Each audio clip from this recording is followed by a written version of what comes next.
Hey guys, how are all of you doing? Hope fine, and yes, this is the next part of Game of Shadow in Naruto world. Where I am in the Naruto world. I have a name that isn't mine and I have a really nerfed version of the gamer. Is that all? Am I forgetting something? Right, inventory. At that I received yet another disappointment. Let's start without any delay. Konoha was preparing for the crush. It was an obvious assumption, I knew, but a week before the exams, I started seeing it. I could see Chunin's eyes darting around, occasionally they would look tense. Jounin were much better at hiding it, but I was looking for it, so I could see how they were always ready for whatever might happen at a moment's notice. The most obvious clue, however, came from Anko.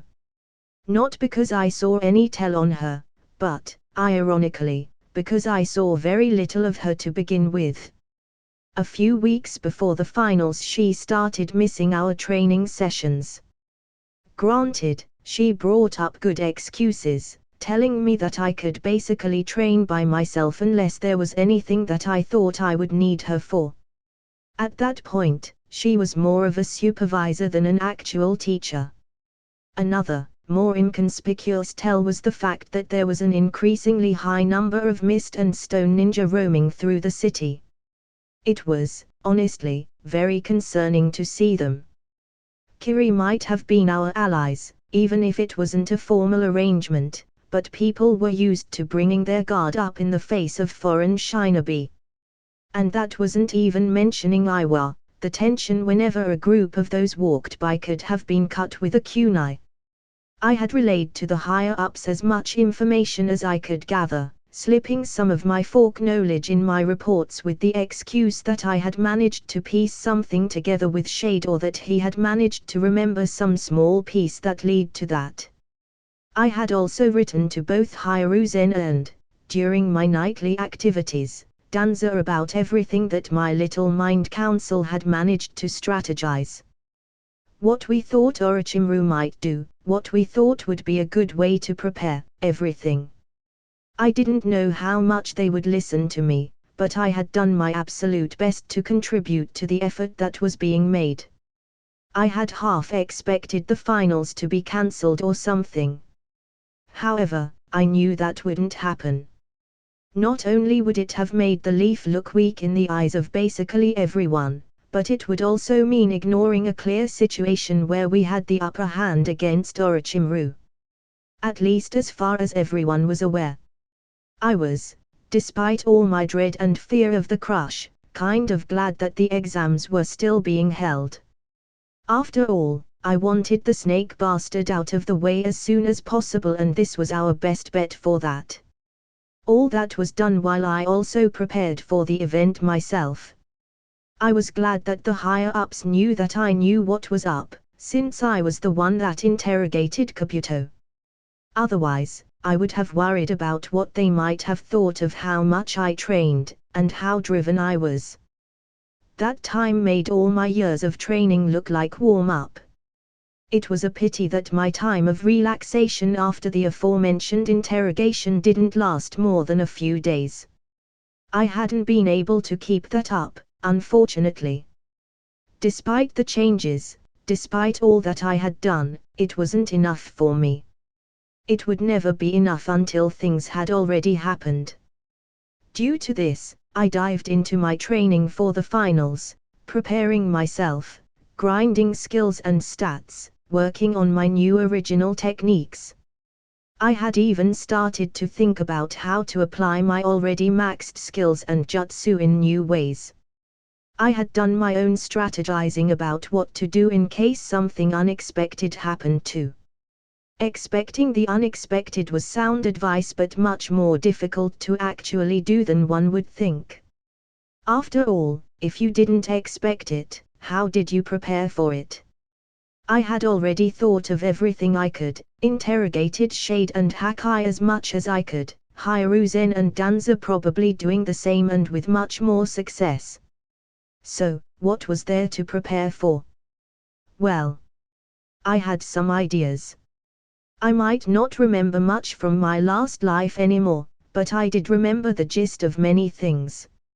Like, for example, I did remember that many fanfics dealt with the butterfly effect in certain ways.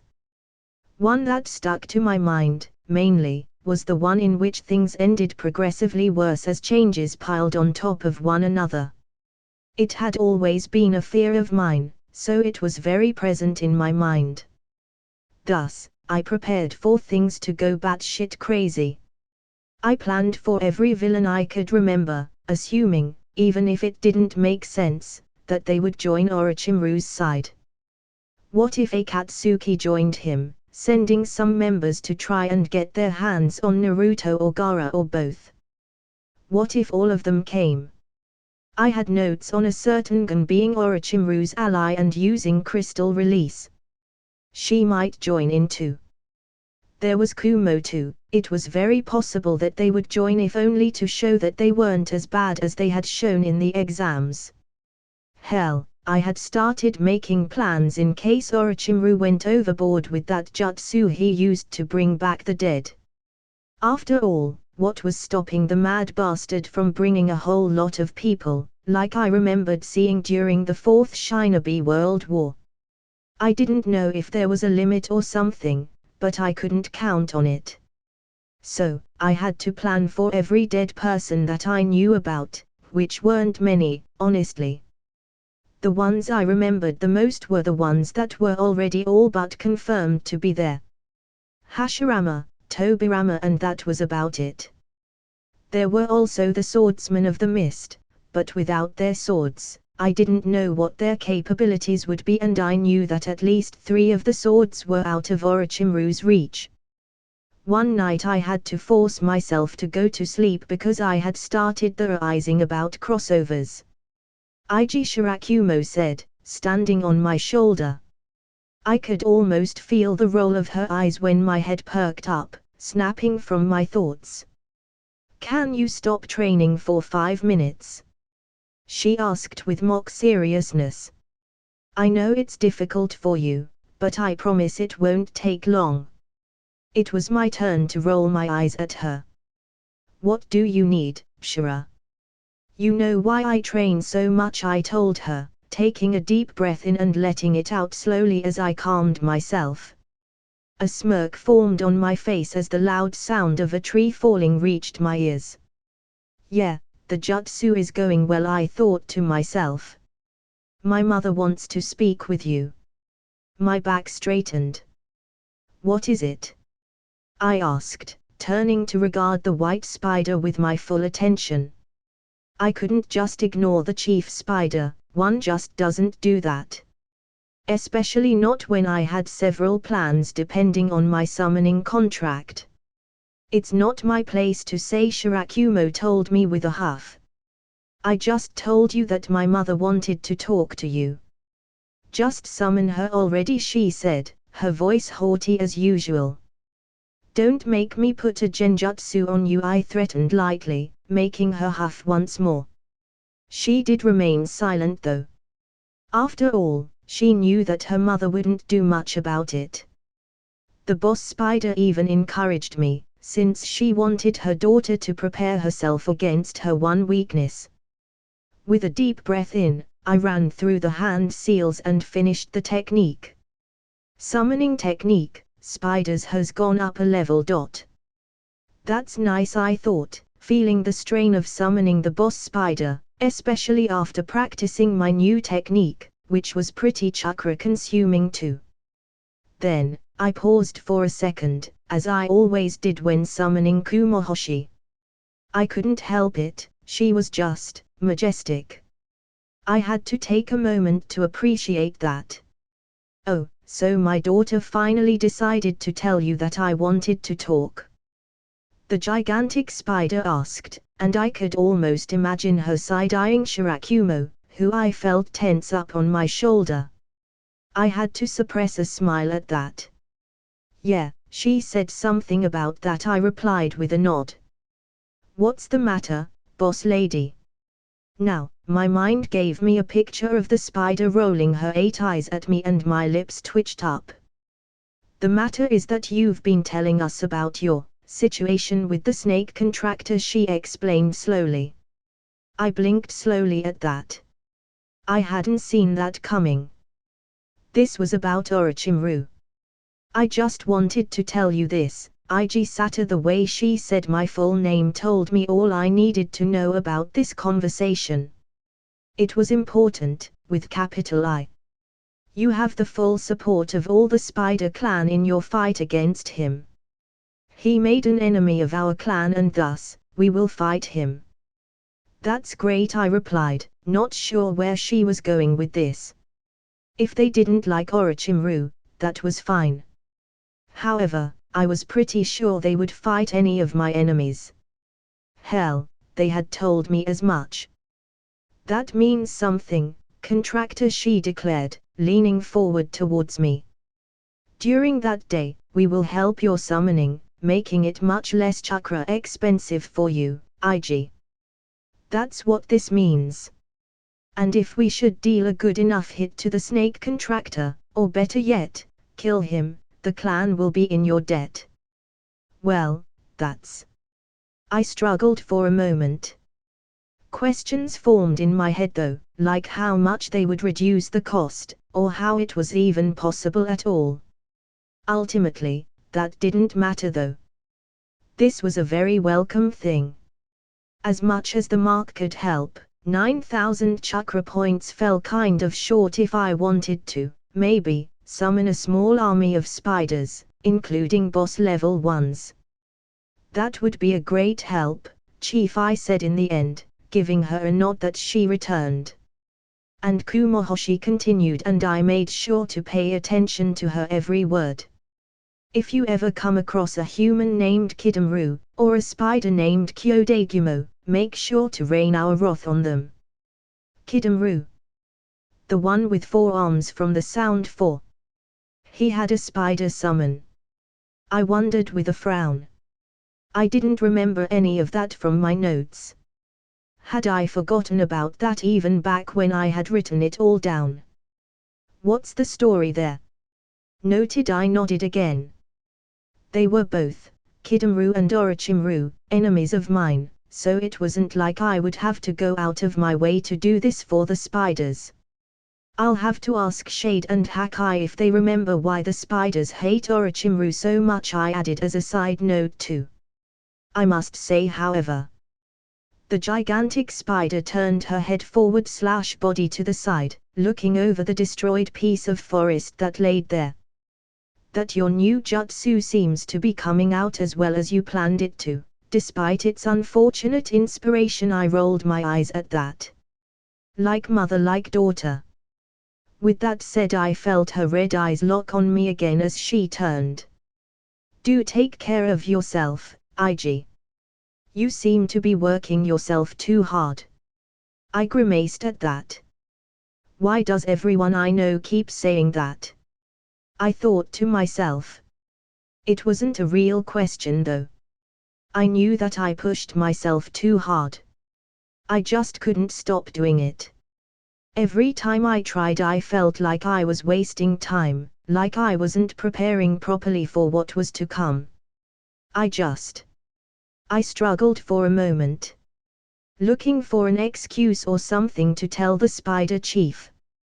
Then I paused and looked at her and at Shirakumo. Fine. I'll take a break. Say. Could I make a drawing of you two? I asked, feeling my chest close up a bit. A familiar feeling of dread formed in me at the idea of not training, of not preparing for the terrible future that I knew awaited me. However, I pushed through it. Everyone was worried, not only the spiders. I had seen the looks I got from Anko and my friends when we met. Maybe I could afford a little relaxing just like that time after the interrogation. I would be agreeable to that, Kumohoshi nodded. HMPH, at least you acknowledge my beauty, Shirakumo grumbled, although I picked the smallest bit of pride in her voice. I kept to myself the fact that I hadn't actually said anything of the sort. Oh. The sound of lightning chirping around me was almost all that my ears could pick up. Faintly, in the background, I could hear the sound of trees falling to the ground, drowned by the noise made by the technique. I cackled like a low-rate villain, spinning slowly to watch the destruction that I had unleashed in the forest of death. The fact that I had the cursed mark active and my whole body was covered in lightning-like lines certainly didn't help me look less like a maniac.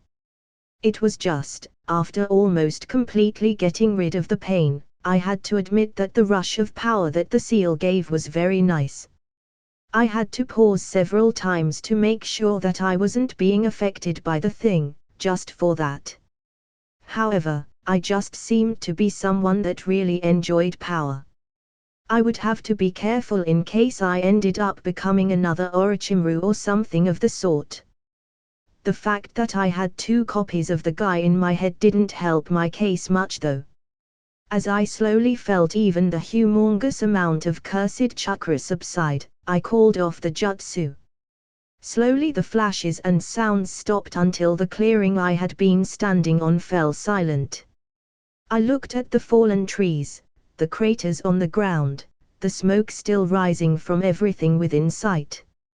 Skill maxed, cursed seal, first stage. New perk acquired, Iron Will. Oh. I blinked, mentally calling for the perk. Iron Will. The user can ignore pain at will. I like it but. I thought, holding back a grimace. I really think I should be annoyed by this. Still, it'll be useful. New skill acquired, Cursed Seal, second stage. Oh, now that's gonna be something, I thought, this time holding back a grin. Cursed Seal, second stage LVL1. Sacrificing their own chakra, the user can access a physical transformation given by the seal at the cost of their own mind. Increases physical stats by 1. Consumption 29 chakra points every second. Same deal from the first stage, huh? I noticed, pleased. That Iron Will perk will come in very handy with this, because I'm sure this'll hurt more than the first stage. I can bet on that. You get more and more ridiculous the more I know you, Brat Anko commented, appearing next to me the second there wasn't any more danger and breaking me from my thoughts. I really don't want to face you in a real fight. You could still kick my ass, I'm pretty sure. I shrugged, still pleased with the praise. Not really, Anko admitted, making me stumble forward and turn to her with wide eyes. My sensei looked at me with a bitter smile. Without the mark, maybe. However, you have full mastery of the thing and now this. She waved her hand, signaling our surroundings. I don't believe I can fight you if you go all out. Maybe if I ever reach a point where I can use my own mark. She voiced, her volume lowering as she said that last part. But that'll take time and I don't even know if I want to do it. I don't want to have anything to do with that man. I felt weird after her little monologue. After all, she was my sensei, my teacher. She was a Takubetsu Jounin that was basically a full Jounin in all but name as far as I knew. She was one of those people that felt so far away from my level. For someone so smart, you can be quite stupid, Anko said, smiling midway between amused and melancholy. Not everyone's the same in this world, IG. There's people that are stuck as genin for a good bit of their lives. There's people that never get past Chunin. However, there's also people like you. She poked my chest with her finger at that, her smile widening. I doubt you'll even stop at Jounin, kiddo. I mean, yeah, I could but I tried, only to be interrupted with a huff. No, you'll do it. I'm sure of it, kiddo. And that dream of yours. Being the new god of Shinobi. If you don't manage it, you'll be pretty damn close. That's what I think, Anko said, as if she was absolutely sure of what she was saying. It was damn high praise, that much I knew. I, on the other hand, am not going to reach higher than what I am now. I learned that in the past few months. Was that because of me? Had I killed her determination with my progress? I wouldn't exactly regret it, bad as that sounded. I couldn't regret it. I needed all the power I was getting. However, it made me see my own actions in a different light. How did my friends see my progress? Was I destroying their determination to improve too? Honestly, Anko rolled her eyes before smacking me on the back of my head. Not everything has to do with you, brat. This, for example, has nothing to do with you. You know, she turned to look at the forest as she started explaining. The goal I had set for myself was to beat Orochimaru, maybe even kill the bastard. However, that's just not something I can do, I finally realized. It was difficult to accept, but at least I'm already seeing Yamanaka for the mark. They've been helping me with this too. I stayed silent at her revelation, unsure what to say to it. She might say that it had nothing to do with me, but I knew she wasn't right. Perhaps she thought that was true. I knew the future though, and thus, knew that this was completely because of me. I didn't know, however, what to think of all this. After all, Anko going after Orochimaru could, most probably, lead to bad things for her. It was her decision to make though, and I had dissuaded her of that. So, the Yamanaka have told me to set a new goal for myself, even if it's one that is short-term, and go from there, my sensei continued. For now, super short-term, is helping you get to Chunin. You should be honored. I replied, half joking with her and half being serious. Good, she nodded with a smirk on her face.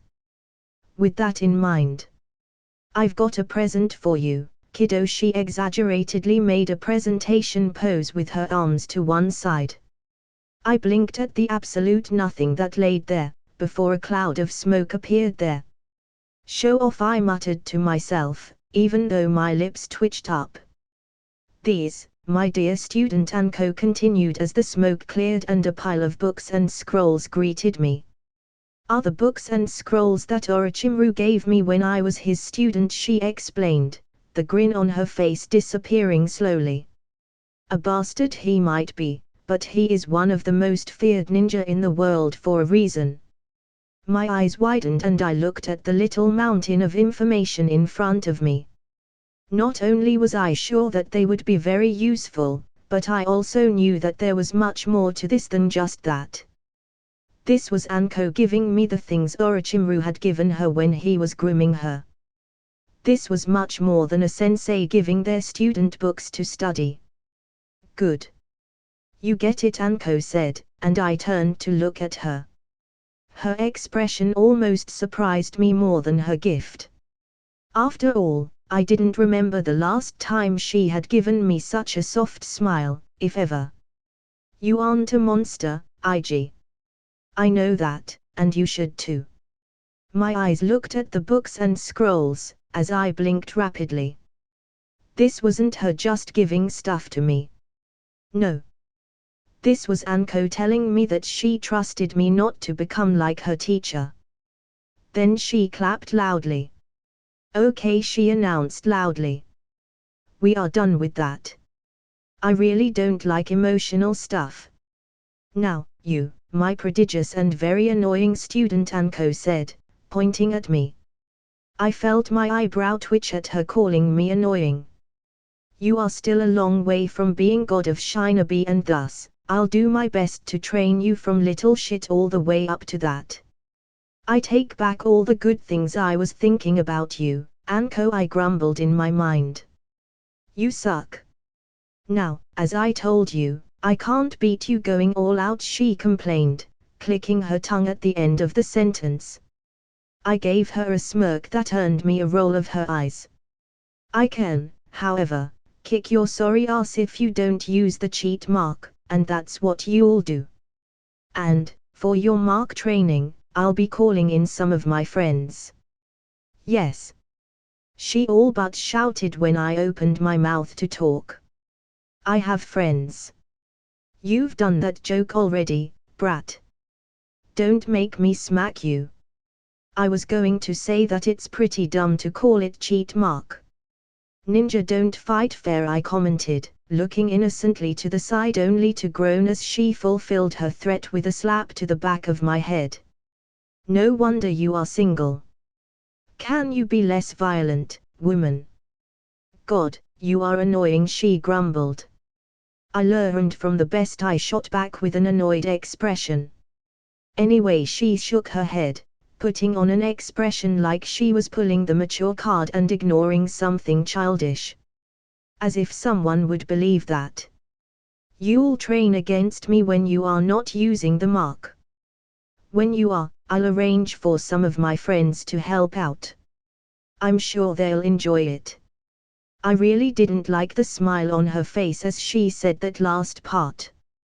Maybe Kat can bring some of her own friends too, she added, and I paled considerably. Facing several Anbu. Kat already was a nightmare to fight against by herself. Granted, we never went all out since she was here mostly to train my kenjutsu, but still. I wonder how it would go if we both used all our repertoires. Great, now you are a battle maniac on top of a training maniac, Anko pointed out, poking my cheek and snapping me out of my thoughts. Honestly, kiddo, maybe you should have gotten a hobby that was more energy consuming than drawing. I mean, I do go free running around the village from time to time, I pointed out, only for her to scoff. What? I know it counts as training, but I like it. Why was I the one that ended up with the weirdo as a student? She put the back of her hand against her forehead, as if dismayed. If only you knew, I thought to myself. There wasn't a normal student for you to have in the first place. It was time, finally. If I was being honest, I didn't know if I was more happy or nervous that the day of the finals had come. It felt awful, the first half, but I was just so tired of worrying about that, of having the knowledge of the future gnawing away at my brain. I just wanted to be done with it so that I could be free of the Damocles sword that hung over my head. One of them, at least. Once more, maybe it was wrong of me to feel that way, but for better or worse, everyone and everything would have changed after the finals were over, be it that Orochimaru was stopped or he won. The future would never be the same as I knew it from then on, and I was elated by that. I had changed too much for it to remain as it was, there was no way things would play out the same now. On the other hand, I was nervous. So very nervous that all that I had done, all my training, all my planning, all my preparations would just not be enough. I dreaded an outcome that would just say that all that I had done was make things worse. A confirmation that told me that I was a mistake, that I should have just stayed dead and this world would have been better off without me. Ig Sata. Main title, Anko Mitarashi's Apprentice. Secondary title, Prodigy. Energy points, 920/920. Chakra points, 920/920. Cursed chakra points, 0/9200. Strength, 46. Dexterity, 50. Constitution, 46. Chakra, 46. Chakra control, a. My stats hadn't gone up that much, merely by 1 each. Although, to be honest, that made sense since I had focused much more on jutsu creation, be it the Void Genjutsu or my new lightning release pair. That wasn't to say that I had neglected that side, but I hadn't done nearly enough to make good progress. After all, they were, in my opinion, fairly developed already, Any progress now needed a monstrous amount of training that I just hadn't been able to do now. I had entered the late game, as it were. I had long since passed the time where I would level up stats in days instead of months. That was, however, what I planned to focus on after the shit show that was coming my way. I had about as many tools and jutsu as I could manage to get my hands on. Now I needed to be fast enough, strong enough and have enough stamina and chakra to use them appropriately. Dismissing the status screen, I read over some of my skills that I had improved during my training time. Lightning Manipulation LVL 11. Increases control of lightning according to level. Lightning Jutsu use 11% less chakra. Lightning Jutsu are 11% more effective. The user is 11% more resistant to lightning. Funnily enough, lightning manipulation had been leveled unintentionally, since it had gained 5 levels when I finally managed to create the lightning release techniques I had been working on. The rewards I had received were those levels and 1 stage in chakra control, which had been what pushed me firmly into a. Next on the list would have been the new jutsu themselves, but I had seen so much of them through the last few weeks that I was sick of them. I had pushed myself so hard to get them maxed out before the finals that I was fairly sure I could have cast them in my sleep, never mind without seals. The next one was a result of Kat's training, along with some of her friends, one of which I was fairly sure was Gecko, even if he had gone to train with a mask. They mustn't have been trying too hard to hide that fact, because if the guy could control his coughing or hide in any way, then he didn't bother. I was sure they weren't stupid enough to think I wouldn't make the connection. If they were, I would make them pay though. Intermediate Kenjutsu, active, max. Increases the skill of the user when fighting with a sword according to skill level. Active effect increases the user's physical stats by 10. Active effect consumption 30 energy points per second. I was particularly proud of this skill because, in conjunction with intermediate Taijutsu, I could increase my constitution, strength and dexterity by 20, which was a hell of a lot. I didn't know how that stood next to other people, but I was fairly sure that it was insane anyway. A 40% or so increase on my base stats had to be pretty crazy. Sadly, I hadn't managed to get any levels in advanced Kenjutsu, so it was giving me a meager 1% passive increase in stats when I was fighting with a sword, but it was still there, and I would get to that at a later date. New Ibari Mastery LVL 16. Increases the skill of the user when fighting with New Ibari according to level. Increases damage done with New Ibari by 80%. Increases accuracy when throwing New Ibari by 80%. Increases chakra flow effectiveness and efficiency by 80% when used on New Ibari. Increases physical stats when using New Ibari by 16%. New Ibari Mastery was getting harder and harder to gain levels with, even more so than it was for, say, advanced Taijutsu, which I had thought would be a good bar to use on the skill. Evidently, I was wrong, but that made some sense, actually. The skill seemed to be a combination of basic, intermediate and advanced masteries blended together into one skill, so it wasn't a surprise that it took longer than any of those stages by itself. At least, those were my thoughts on the matter. Cursed Seal, second stage LVL 5. Sacrificing their own chakra, the user can access a physical transformation at the cost of their own mind. Increases physical stats by 5. Consumption 25 chakra points every second. I had been right thinking that the second stage of the Cursed Seal would be an absolute pain to level. Not even Iron Will helped with that, with its pain-blocking capabilities. That was because, while it let me ignore the effects of the mark while I trained, I couldn't hold its effect all the time because it made things feel, very weird and somewhat unsettling, since it seemed to mess with my sense of touch and I hated something messing with my senses. That meant that I had to deal with the after effects of the seal, which were bad enough as it was. I was very grateful that I had managed to avoid at least the worst part of it. In regards to the buff of the skill, it was nothing compared to what the transformation itself gave me. I hadn't expected much from that, since many of the transformations I remembered were merely aesthetical.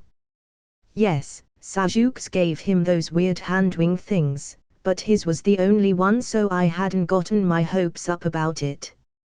Maybe our marks were different somehow, because mine also gave me something extra to work with. And there was a distinct possibility that my seal had been affected by my contract with the spiders, because the addition was pretty obviously derived from there somehow. Not that I was complaining, no sir. From there were some levels scattered here and there, but most of them weren't worth mentioning. Like the few levels I had managed to get for summoning, that only seemed to reduce the amount of seals I had to make for the jutsu and left the consumption of each summon remaining the same. That was a pity, honestly. It would have been nice to decrease how much I needed to use to summon the boss level spiders. Another example of this was advanced Taijutsu, which had gained some levels but not many, since I was more focused on using new Ibari than I was fighting hand to hand. And then, there was the last one. A skill, jutsu, more like, that I had come up with in a moment such as this, some time ago. Sitting at the table, late at night, during one night just like many others, where my unknown benefactor sent a package to me. I had thought, back then, that maybe the reason why I could never catch whoever it was that came in to leave their stuff was because they used a genjutsu on me. I had also considered the fact that I simply couldn't spam genjutsu dissipation as much as I would have liked. Thus, I had come up with a solution for that, which might have been helped by how much I was cramming genjutsu creation knowledge inside my brain during that time. That project had been pushed aside for a while, since I had more important things to work on than that. However, it was too good an idea and too useful a technique not to make it happen once the void genjutsu were made. Therefore, Eternal Purge was made. Yin release, Eternal Purge LVL5. S-rank technique with which the user can continuously disrupt their own chakra flow to free themselves or others from genjutsu. Hand seals 10. Consumption 40 chakra points per minute. Plus creator bonus. Decreases consumption by 50%. All pointed towards the technique capping at 10 chakra points per minute, but that was good enough for me, especially since that was without applying the creator bonus. With it, I would be able to keep the thing going for 3 hours. Granted, that was without using chakra for anything else, but still, that was insane. As it was, I had been using the technique every night since I created it, in the hopes of proving my theory about the root agents. It was a great way to train the technique, if nothing else. I wasn't sure, however, how good it would be against the likes of Tsukuyomi. I hoped it would work, but I wouldn't bet on it, honestly. There were things in the Naruto world that one just couldn't work against. My musings were broken when I saw a shadow dash around me, swiftly leaving a box on top of the table, right in front of me. Instantly a grin formed on my face as I very clearly saw the ninja move. They were very fast, I would give them that, but I could follow their movement with my eyes, even if I would have needed a skill or two to do so with my body. Looks like I was right. When they left, my smile turned smug. I saw you, just to let you know, I said, only to blink as a root member, probably the same one that had left the package, dashed back in. This time though, they stood opposite to me, staring at me through their impassive mask. Well, this, I didn't expect, I voiced unsure. I had expected them to do something else, maybe show that this was just the first level and leave me a message without me knowing how. Maybe to just ignore me. I gulped as I stared at the person wearing Anbu gear inside my own house. I almost jumped on my seat when they decided to move, only to relax ever so slightly as I realized that they were just pushing the wooden box they had come to leave for me. Standing up, I had to make a conscious effort to stop my hands from shaking as I took the box and brought it closer to myself, my eyes never leaving the person's mask. Stealing my nerves, brought my attention to the package itself and opened, constantly reassuring myself that nothing would happen. They had been helping me for years now, there was no way they would do something rash now. Right. All my fears evaporated at the sight that greeted me from inside the wooden box. The first thing that appeared there was just so very blunt that I chuckled out loud. Through the time I had been working with Danza, he had done many things, some had been discreet, some had been more overt. This, however. I pulled up the vest armor, not unlike the one Anbu and Root used. It wasn't identical though, since it was a dark mahogany color and had two plates overlapping over the shoulders. That wasn't even the more obvious hint there was in that piece of apparel though. No, that was reserved to the white fur collar the vest had. Root and Tobirama, ha! I thought to myself, as I inspected the gift. It came to my mind then and there that Danza had given me one of the Nadame's jutsu to work on the void genjutsu. Was that part of this? Are you trying to turn me into him or something? I had to wonder. My eyes darted towards the Root member for a moment, as if they would give me answers to my unasked questions. After a moment, I set the vest down on the table and proceeded to look through the rest of the outfit that Danza had sent me. There was an undershirt that was pitch black, with a single long sleeve. I was slightly amused by the fact that the sleeve was on the arm that I didn't have scars on. Probably on purpose, if I had to guess, so that everyone would be able to see the scars New Ivory's previous wielder had left me with. I didn't know though, if he wanted me to be proud of my scars or if he wanted me to use them as an intimidation tool. My bet was on the second one though. This piece also had dark red details here and there. That was all the color the outfit had though, because what remained was completely black cargo pants and black boots. Well, at least he took my one request into mind. Wonder if it annoyed him, I thought as I looked over everything. I didn't have a single clue as to what everything was made of, but all of it looked very resistant. Do well tomorrow. My eyes widened when the other person in the room decided to talk. The voice however didn't fit the body it came from though. That old voice didn't belong to someone as young as this person appeared to be. Is that Danza? I hazarded a guess, even more shocked than before. Be prepared for anything and good luck. With their message delivered, the Root member disappeared in a cloud of smoke. Body flicker, if I had to bet on anything. I stood alone in the room for a long while though, unsure of what to do, my eyes darting between where the person had stood and the clothes I had just received.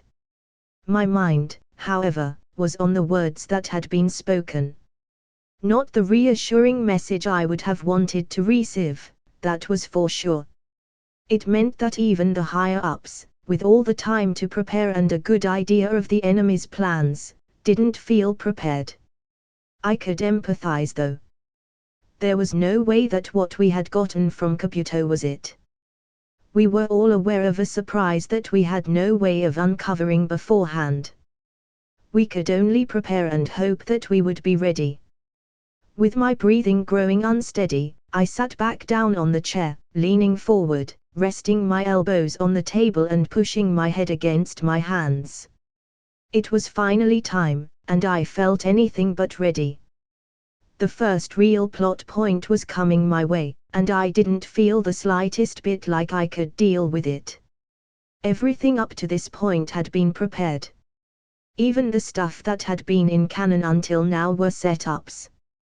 Development of characters and such, just like it was for me. The crush was practically the first true plot point I'd had to deal with. The first that actually mattered. If anything went south now, then it would weigh heavily on how things would be in the future. From here on, any failure would make things harder and harder. I couldn't afford a mistake anymore. I needed victories to reduce the chances of Madara and / or Kaguya succeeding. My eyes moved towards the last piece of apparel that I had left inside the box. There, lying innocently, was a forehead protector. It was not Tobirama's Happari-style protector, but I could still see that it had been inspired by that. At least, that's where I thought the curve on the underside of it had come from, since the normal protectors were always rectangular. Picking it up, I looked at it with tired eyes, as if waiting for answers. Do well tomorrow, I replayed in my head. Is that supposed to be his way of telling me that I shouldn't worry too much about the invasion? After all, that's about the finals, right? Or is he telling me to do well against the invasion? Etherized. No, the be prepared for everything bit is about the invasion, the first is about the exams. Does that mean I can go all out? I wondered. I had been planning on half-assing it, if I was honest. Naruto might hate me if I did that, especially if I lost, but it didn't sit well with me, to waste all my energy and chakra points on a battle that, in the grand scheme of things, didn't matter, when I knew something of actual importance was coming our way. God, fork knowledge sucks, I thought as I smacked my head against the table. Oh. Shade. Many would try to put themselves in his place and think the Shade was full of anger and plans to overrun IG Sata's mind. Many would be wrong. After all, he had been inside the void for a long time. If that place, or state, or whatever one wanted to call it, didn't change someone, then there was obviously something wrong with them to begin with. Shade knew that firsthand, since he had a clear memory of what he was like before and he knew how he had come out of it. If he never went back to that, it would be too soon. The Shade of Orochimaru's hand trembled slightly, his fingers clutching the brush he had been using to paint. He wanted to think he would get over it, he always said he would. However, he was lying to himself. The void would haunt him forever, and that was the truth. He looked back at the painting he was working on. An old landscape he didn't know if he actually remembered from the original or if he had just made it up. It was full of light and color, plants, flowers, a waterfall even. All the things his old self would have dismissed and even laughed at the fact that he had taken the time to place it on a canvas. He would have thought it a useless waste of time at best. Even more, he would have mocked Shade for not using the tools provided to him to try and free himself. To try and take over. To try and complete his purpose. After all, there must have been a way to use the paints and brushes and all to make seals, right? He would never try though, because he was too afraid of how powerful IG was within his mindscape. IG might as well have been a god in there. His will became reality, anything he wanted just was. Thus, Shade was sure that there were traps, triggers or whatever on his things, or on the room, or on himself in case he did any of that. Back to the original though, Orochimaru didn't know what he had until he lost it. He hadn't lived through a place without absolutely nothing to see. Although, if IG's efforts not so long ago were anything to go by, he would get a taste of it sooner or later. Moreover, with all that Shade had learned through IG, he was betting on sooner. Honestly, he was actually looking forward to that a little. Maybe it was weird that Shade wanted his original to suffer, but Orochimaru had been the one to place him in the situation that led to his stay in the void. Shade would be a liar if he said that he didn't resent the original the smallest bit for that. Movement from the corner of his eyes told Shade that he was no longer alone in his pseudo-prison. He might call it that, but it was less a complaint than even he would have thought. He was very aware that he could be in a much worse place. Furthermore, the White Room wasn't so bad, he even had many things to pass time thanks to how cooperative he had been. Hakai, however, was free to roam most of Iji's mindscape, and the bastard loved to gloat about that, about the sights the satyr had created to represent and protect his mind. He really was based off of him, Shade thought, annoyed. He didn't envy his copy too much though, he knew they were both trapped in the same place anyway, so there was very little difference between them. He also knew that Iji had placed almost as many restrictions on Hakai as he had on Shade himself. The satyr was a paranoid child like that. Shade was actually impressed. It wasn't often that a mere child, barely passing the graduating age of the academy, had a mindset so very close to a veteran. The kid would go places, of that the Shade of Orochimaru was sure. For that, he would have to make sure to remain at least close to his good side. Oh! Hakai! He gazed at Shade, somewhat amused at his attempt at hiding how annoyed he was because of Hakai. They were almost the same person, it was impossible to try and hide anything from the other. It was also why Hakai was so unconcerned by the task he had been given. Watch over the Shade, as if he would dare do anything against Iji when he held the most powerful threat in existence against him. Shade would do anything to avoid the void. He would kill the original Orochimaru. He would reveal all his secrets if he remembered any. He would slave himself to Hakai's creator, kneel to him and praise him as if he was a god. Anything to never have to experience that, which Hakai didn't blame him in the least for. Hakai may not have lived through it himself, but as a copy of Shade, he remembered it just as vividly, which is why even without all the modifications Iji had made to him to avoid treason, he wouldn't have dared. No, one had to be a very special kind of person to risk those consequences. Silently, Hakai moved around the room until he decided to take one of the instruments Iji had left for Shade to use. He could have asked for some for himself, he was sure Iji would have made them, but honestly, what was the point? It wasn't like Shade could use everything at the same time, and anything that helped pass time would do for Hakai. He would, however, ask Iji to make other things at some point. Boredom was his and Shade's worst enemy those days. Hell, they would have even worked for the satyr if he so wanted, studied for him, developed techniques for him. Anything to have something to do. Iji was paranoid though, and neither Shade nor Hakai wanted to risk looking anything even close to suspicious. Asking for scrolls and books and knowledge could be considered as such, or at least that's what they thought. That's what Hakai thought, anyway, and he was fairly sure that both him and Shade were pretty much the same person, except that one had his loyalty forced into him and the other, too, but through a different method. That sounded incredibly bad, Hakai realized. That was how things were though, and both him and Shade had accepted it. It wasn't like they could escape anyway. Expecting Iji to give up his advantages was stupid, laughable even. The three of them were just doing what was best for them. It was just that the scales were heavily leaning towards one of them. Back on topic, they would have to risk asking, because if not, they would grow tired, and if they did, there was an even bigger chance of them messing up and earning Iji's wrath.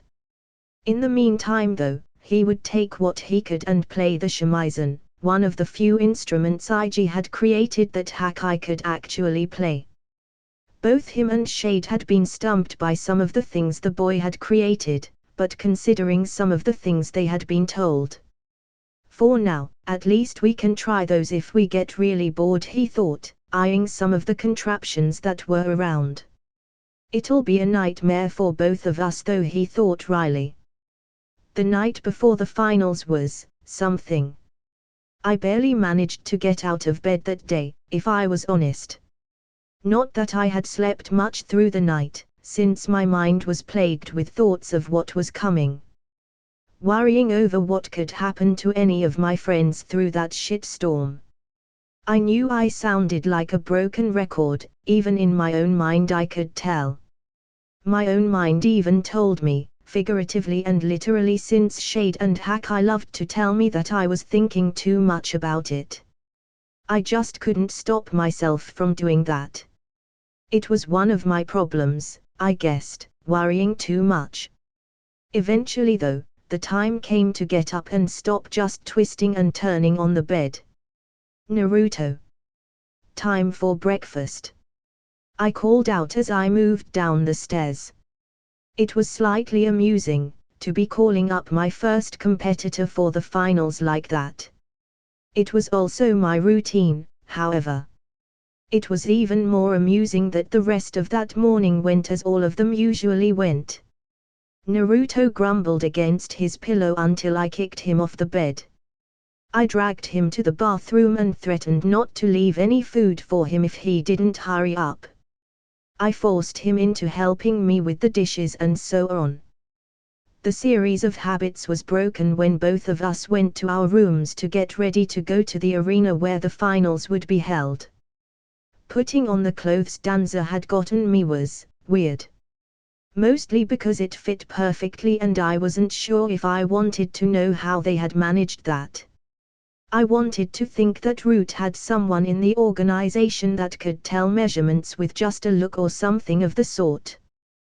That was the story I was sticking to, at least. The other options were increasingly more unsettling and, honestly, I had better things to be worrying about than that. Walking out, I was greatly amused by Naruto's surprised and awed expression as he met me at the entrance of our house. It was nice to know that the outfit was as cool as I thought it was. It was good to know that it was a hit, at least with the blonde. Oh, man.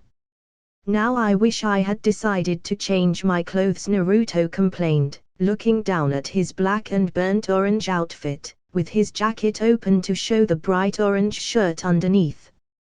Why didn't I think of that? He whined to the heavens. Well, not much you can do with your preferences, I commented, looking down at his clothes. Can you stop dissing the orange? I mean, it isn't so bad but still.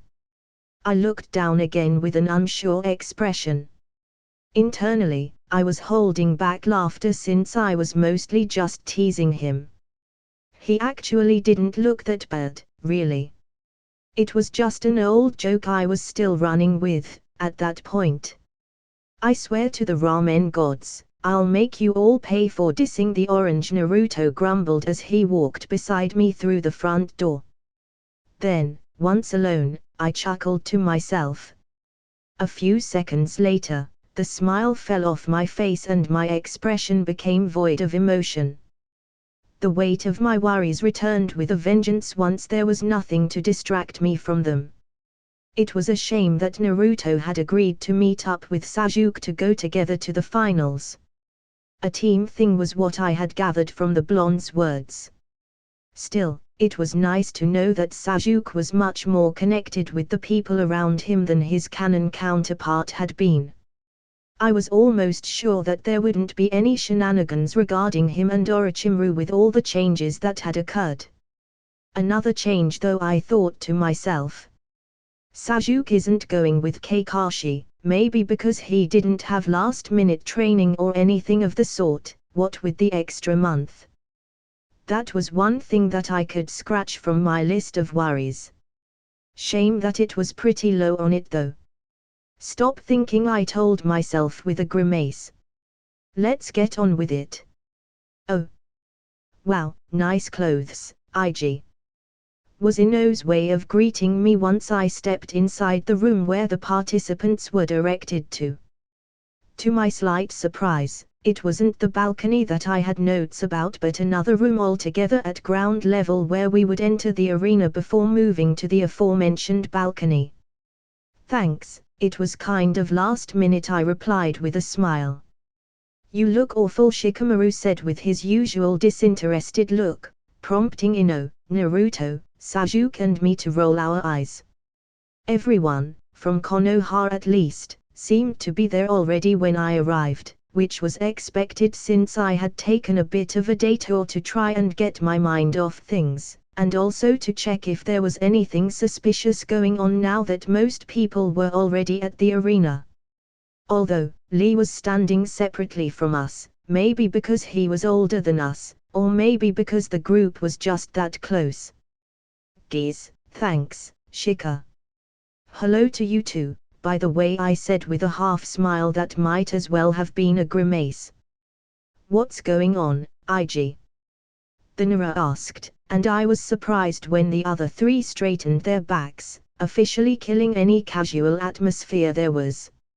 I looked at them in askance. Had they noticed something?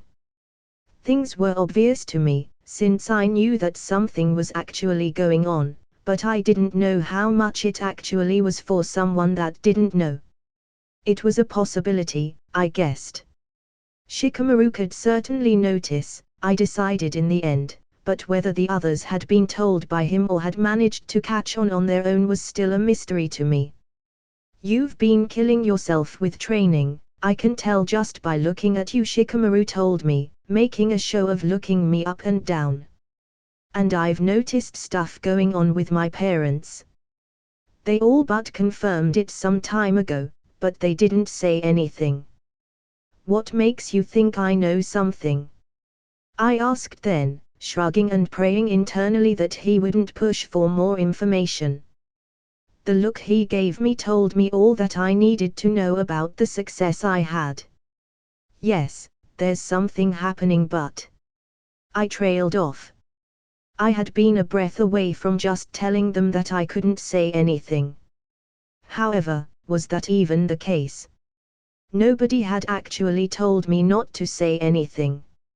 It had been more than implied, but nobody had directly ordered me to keep the secret. Did the higher-ups expect me to only say anything if I needed to? Was it a test? Regardless, it gave me something to work with. If it was a test, I would happily fail if that gave my friends an edge on the shit show that was coming. Slowly, a smirk formed on my face, something that all my friends picked up on. Now I wish I had thought of this sooner, I lamented before sighing. My eyes darted to the side. Naruto, do you have something so that others can't hear us? I asked, looking at Kurotsuchi and Akatsuchi that were standing in one corner of the room. There was still no sign of the Suna siblings though, nor of Chaojura for that matter. Sure thing, the blonde nodded, and a second later he slapped a tag on the ground in the middle of us. I didn't feel any change though, which might actually be the most frightening bit, since I was 100% sure that the seal worked. This was Naruto after all. Nobody can hear us, IG, he said, and I nodded. There'll be an attack, I said, and if the atmosphere had changed to serious a bit ago, then the tension rose fairly high with that statement. Orochimaru wasn't done when he attacked me and Sasuke in the forest. You think he is back for us? The Uchiha half-round, and it didn't go away when I shook my head. No, he is attacking Konoha as a whole, I continued, and I saw all of them giving me their complete attention. Suna is involved, apparently, so we should keep a close eye on the siblings that are competing, I added, and saw their eyes widen. Is a war starting now, IG? Shika prodded this time, obviously being the one to pick up that part the quickest. If things go as I think they will, there shouldn't be one. But with the mist and the stone here, I can't be certain. My eyes moved towards the 2-1 in the room once more. I don't think they are on Orochimaru's side. At least, what I know doesn't say that, but they could be, or they could just join in after shit hits the fan, I explained, and the Nara nodded. So, Ino joined the conversation again, biting her lip. What can we do to avoid that? She asked. I looked at the four of them as they stared right back. I have ideas, but I need your help, Shika, I replied then with a grimace that the Nara shared with me. The boy pinched the bridge of his nose and sighed before nodding. Tell me everything you know first. Oh. Hiruzen Sarutabi. Him, Onoki and Mai were, at that moment, engaging in what could be considered as small talk with Rosa. Or the person impersonating the Kazekage, at any rate. None of their focus was in the conversation though. No, Hiruzen was sure that he wasn't the only one splitting his concentration between two things, the Chunin exams about to be held and, more importantly, the invasion his student was about to unleash on Konoha. His eyes moved to the sides, wondering not for the first time how his fellow Kage would react if Orochimaru followed the plan Kabuto had described or any of the considered variations of it. Would Mai honor the alliance they had, despite never actually having formalized it? Would Onoki hold on to his bitterness and the hate his village had for Konoha instead of helping them deal with a threat to all nations? Hiruzen also wondered, not for the first time, if his decision to station Jiraiya outside, to deal with other threats, was a good idea. However, he still thought it was for the best. Putting such a person inside a room with other Kages was a bad idea, even if most of those Kages knew the reasons behind the action, others didn't.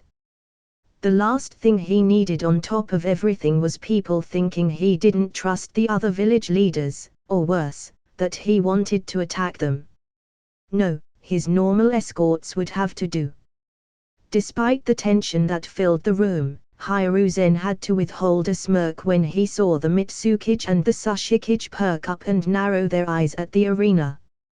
He was sure that some of it was due to their own representatives, but he was also sure that there would have been more pride or satisfaction on their faces if it were only that. No, there was something else catching their attention, or maybe it was more accurate to say that there was someone else catching their attention. Bold statement, the one that Brat is making, Onoki pointed out, and Hiruzen could see his eyebrow twitch. This time he definitely smirked as his own eyes found the person that was bringing the most attention to himself. The Kage had been unaware of Ig Sata's change in outfits, mostly due to the fact that it had been a long time since he had spoken with the boy. The most they had interacted was when the boy had been made to interrogate Yakushi and through reports that were delivered with barely 2 words being said between them. Still, the current god of Shinobi didn't need to speak with the genin to know that the change wasn't entirely his idea. He could see Danza's touch all over the outfit. Hiruzen found himself grateful for the Shimura's interference, and he would have paid good money to know how Homura and Koharu were reacting to the sight of the Sata. What would you have thought, Tobirama-sensei?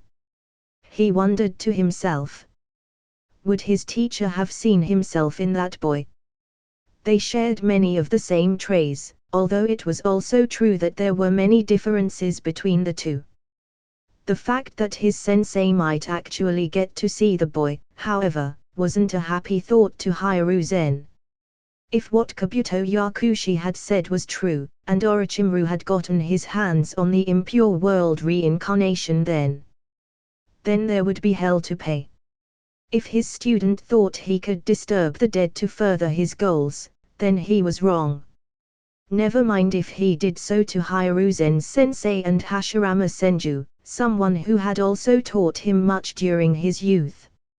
Indeed, Mai nodded, relaxing her posture the smallest bit and leaning back on her seat. It's good to see that he decided to follow the tradition of the swordsman, even during this, she added, likely eyeing New Ivory, the sword not being hidden at all in its place on Ige's lower back. It was only the fact that he was facing worse issues at the moment that stopped Hiruzen from worrying too much about having one of his shinobi carrying one of the legendary swords of the mist. He was sure there would be trouble in the future because of that, but with Kiri being unofficially on their side, it became a minor concern at worst. For the time being, that is. And even then, Hiruzen wasn't sure who they could send Ige's way that he wouldn't at least be able to escape from. The boy was growing at a terrifying rate. So much so, that the Hokage knew there were Jounin that couldn't beat him, never mind make him run. Although, that didn't mean much. Most people didn't know, but there was a very clear line between average people and exceptional people. And the Jounin rank didn't do the latter's justice, despite being about as high as one could go. There was Anbu too, yes, but they were more like specialized Jounin than another level of power as many seemed to believe, really. Regardless, a rough few years awaited Ige if he wanted to cross that line. Hiruzen had no doubts that he could do it, however.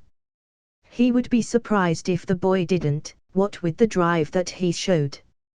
Furthermore, he expected that the child would make a name for himself soon enough, maybe even that same day. As it was, today would be the day Ige Sato became Chunin, of that Hiruzen had no doubt. Something else caught Hiruzen's attention then, and he wondered if the other leaders had picked up on that.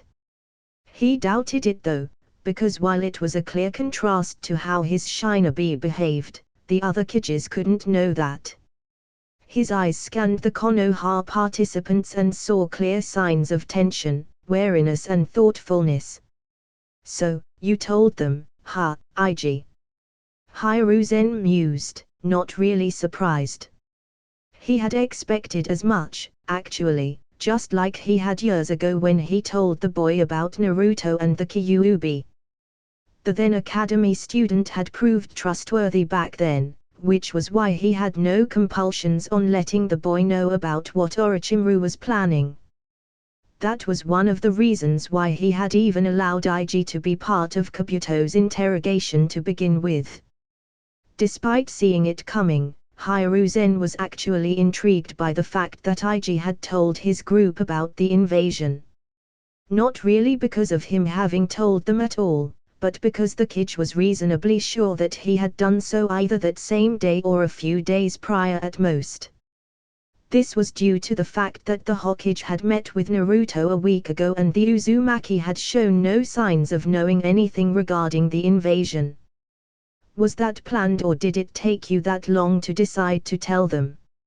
Hiruzen wondered. The Sarutobi couldn't decide if he was relieved or concerned because of this development. On one hand, he was happy to know that the young group wouldn't be caught off guard by the attack, however it may happen. On the other, there was a chance that the genin would take action in some way and make things worse in their attempt to help.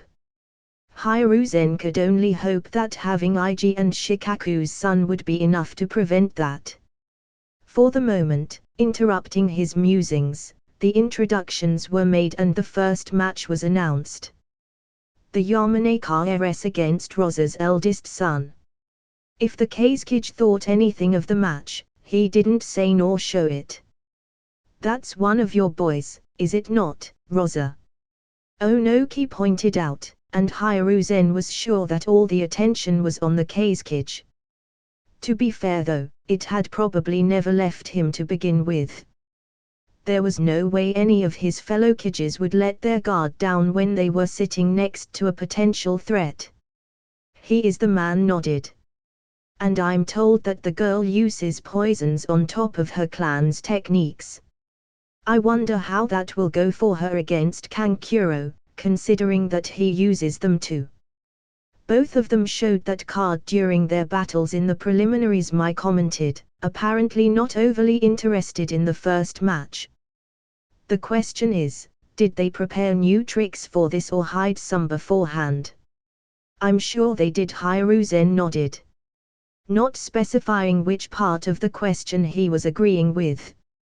After all, in most cases, it took a special type of battle for one to show all their cards, which he was sure wasn't the case. Besides that, they were children, they could add new tricks to their repertoire with relative ease since they were just at the beginning of their careers. Begin. Hayate Gecko called, and so, the finals began. Oh. Ino Yamanaka. Pushing aside thoughts about the invasion Ig had told them about, Ino's hands snapped together in a single seal. To her shame, the girl hadn't managed to get the jutsu she had learned to work seamlessly, but she had greatly reduced the number of seals until she could make it work with just one, which was just as good, in her opinion. With that done and the technique starting its job, she opened her mouth and let out a long breath. She may not have gotten the mind jutsu to the level that she wanted, but she did get it with the poison one. It actually worked out pretty well for her. Ino had decided while planning how to go about facing the Sunanin. After all, if one of her jutsu required seals and the other didn't, and none of them had visible effects, then her opponent would think that she was using the one that she had already shown. That again? The makeup-wearing boy asked mockingly. Just like she expected him to, he was underestimating her. That or he was overestimating himself, either was fine. You know I know it's poison, right? I would be surprised if anyone didn't, Kankuro pointed out flippantly. Doesn't make it less poisonous, Ino replied with a smirk. Wow, it's because of people like you that the stereotype against blondes exists, you know. The Yamanaka felt her eye twitch at that. We are out in the open here, a slight wind will take away at least a good bit of your poison. I would know, I use poisons too, which is point 2, actually. Poison won't work with me. You sure like the sound of your voice, huh? Ino taunted, not because she wanted the fight to start though. She very much would have preferred to let the banter drag on. However, she didn't want to be too obvious about that fact. Just doing you a favor, Blondie. Kankuro shrugged with a confident grin.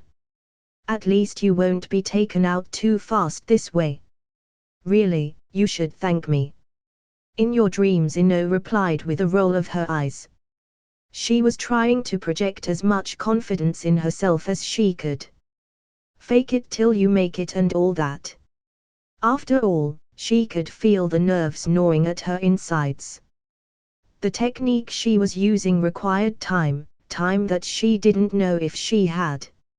Now, on top of that, she had to worry about not using too much chakra so that she could help during the attack.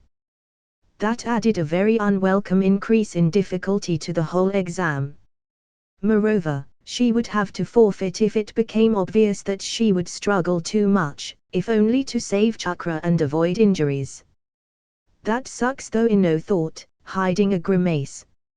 However, leaving her friends to deal with the attack would suck even more, that much she knew. If it came to that, she would just have to wait some more time to get promoted. No big deal, she told herself. Well, I was expecting something more from you, Blondie, but I see that I overestimated you, Kankuro sighed, taking off the puppet behind his back and setting it next to him.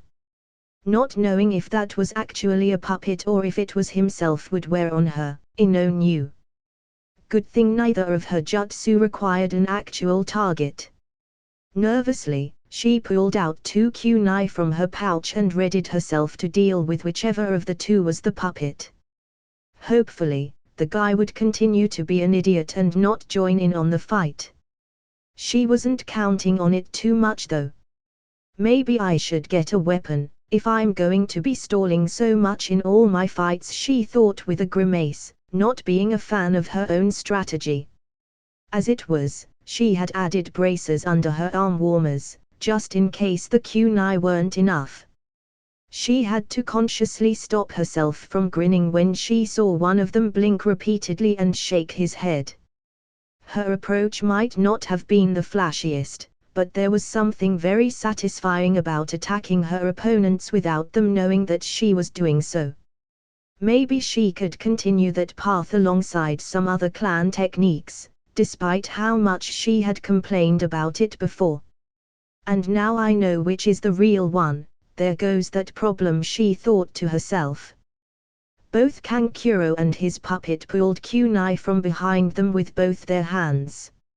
So, both of them, ha! Ino grimaced. Next thing I'm doing is also learning some jutsu to fight normally, if only to help with this part, she decided, adding that next to a weapon. She cursed internally when both the boy and his puppet separated from one another and rushed her from the sides. Once they reached her, she decided to dodge instead of block. Trying to block from both sides was a bad idea, she knew that much. Jumping backwards to one side, she blocked a kunai with hers. Ino would have liked to get away from both of them at the same time, but that would put her back in square one where both of them would rush her again. Instead, she decided to maneuver herself so that one of them would be between her and the other. She chose to get away from the real one, since she suspected, and wished, that it would be a little harder for him to control his tool while also trying to fight himself. Especially with her jutsu becoming stronger and stronger as time passed. This last part showed at that moment, when the boy tried to attack once more, this time with the puppet. The slash went wide and didn't even come close to her. Still, she took that moment to move to the side again, to better position herself. What? Kankuro voiced, once more giving away which one was the real one. He didn't even look like he noticed he did. That was all part of the plan though. I can win this, Ino thought with a widening grin. The technique was acting a lot faster than she had anticipated. Maybe combining it with the invisible poison had helped. Something to test later.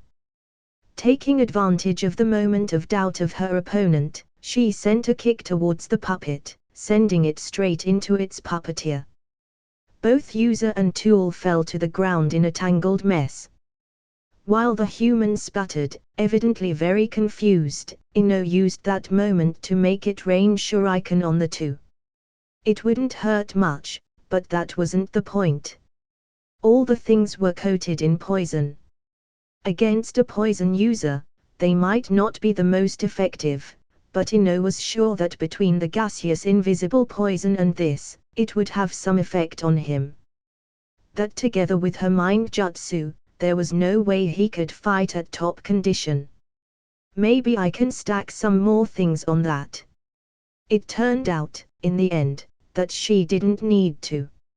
Maybe if her opponent had rushed her instead of talking uselessly, he might have stood a chance. However, he didn't, and thus he lost his chance at victory.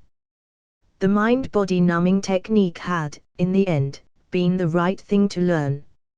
She would have to make sure she told her dad that. He deserved that after putting up with all her complaining. It might not be the flashiest of techniques, but slowly messing up with the connection between body and mind of those around her was pretty cool, she decided. It required them to be close to her at all times, and if they got away the effect would be lost and have to restart, but in this closed arena, they would have had to be on opposite sides for that to happen. It was perfect. Soon enough the Sunanin couldn't even fight properly, giving up with a very angry expression as he realized that there was no point. It would be even more embarrassing for him if the battle continued, considering that his body did anything but what he wanted. The whole thing might have been a shameful event for him, but it would just get worse from there. A quick victory for Ino, but she was perfectly fine with that, and, as she arrived at the balcony with her friends, she could almost forget what was coming. He shared a look with Chaoji, who was sitting on one side, the Akimichi grinning back, clearly happy with his teammates' victory. Shino himself shared the sentiment, even if he was less obvious about expressing it. That was one of their friends that had just won her match in the Chuunin exams, after all. Do you know what she did? Shino asked then, frowning as he tried to decipher what Ino had done in her match. He hadn't witnessed her preliminary match, but from what he had been told it had gone like this one. Stalling while her opponent fell to pieces in front of her. Nope, Chaoji shook his head. She really didn't want us to know this time. Kind of annoying, really. I know she must have used the poison jutsu she used in her preliminary match, but there must have been something new there, because it worked much faster this time and her opponent looked out of it, he mused, and Shino hummed to himself. Now's Shikamaru's turn, isn't it? The Abiram asked, eyeing the entrances waiting for the next pair to appear. Who was his opponent again? The Suna girl. She fought Sakura in the preliminaries and... Chaoji grimaced. It didn't go well for her. Shino refrained from commenting how that outcome was hardly a surprise. The Hirano might have changed from the fangirl she had been initially, but she had hardly improved her work ethic regarding actual combat. If Shino had to guess, he expected her to drift off towards one of the shinobi branches that didn't specialize in combat, like the Cryptanalysis team. And how do you think Shikamaru will do against her? Shino asked then, just as the Nara and his opponent stepped into the arena. The bug user's eyes moved towards the girl's weapon of choice, a giant iron fan. He should have a good chance, Chaoji replied without hesitation, and the Abiram took a moment to appreciate the absolute confidence the Akimichi had in his teammate and best friend. After years of being friends, it still amazed him, if he was honest. If he doesn't give up, that is. There was the honest part though, Shino realized. After all, everyone that knew Shikamaru also knew that the boy couldn't care less for something such as this. The only way for the Nara to act with a modicum of seriousness was when there was something of actual importance on the line. Wait, Shino turned towards Chaoji at that, only to see the other boy scowling at his best friend. Something's up, he muttered, and the Abiram turned to regard his shadow-using friend. Chaoji was right. He found, there was something going on there, that was for sure. Shikamaru wasn't slumped forward, instead walking straight and with purpose. Shino had half expected the boy to have to be dragged by someone else into the arena, so this was a surprise to say the least. For the long moment it took the participants to take their places, neither of them spoke, both of them wondering what was going on for their lazy friend to act like that. Shikamaru had told them of what he'd noticed from his parents and Ig, naturally, but he'd continued acting like usual even then. So, for him to behave like this.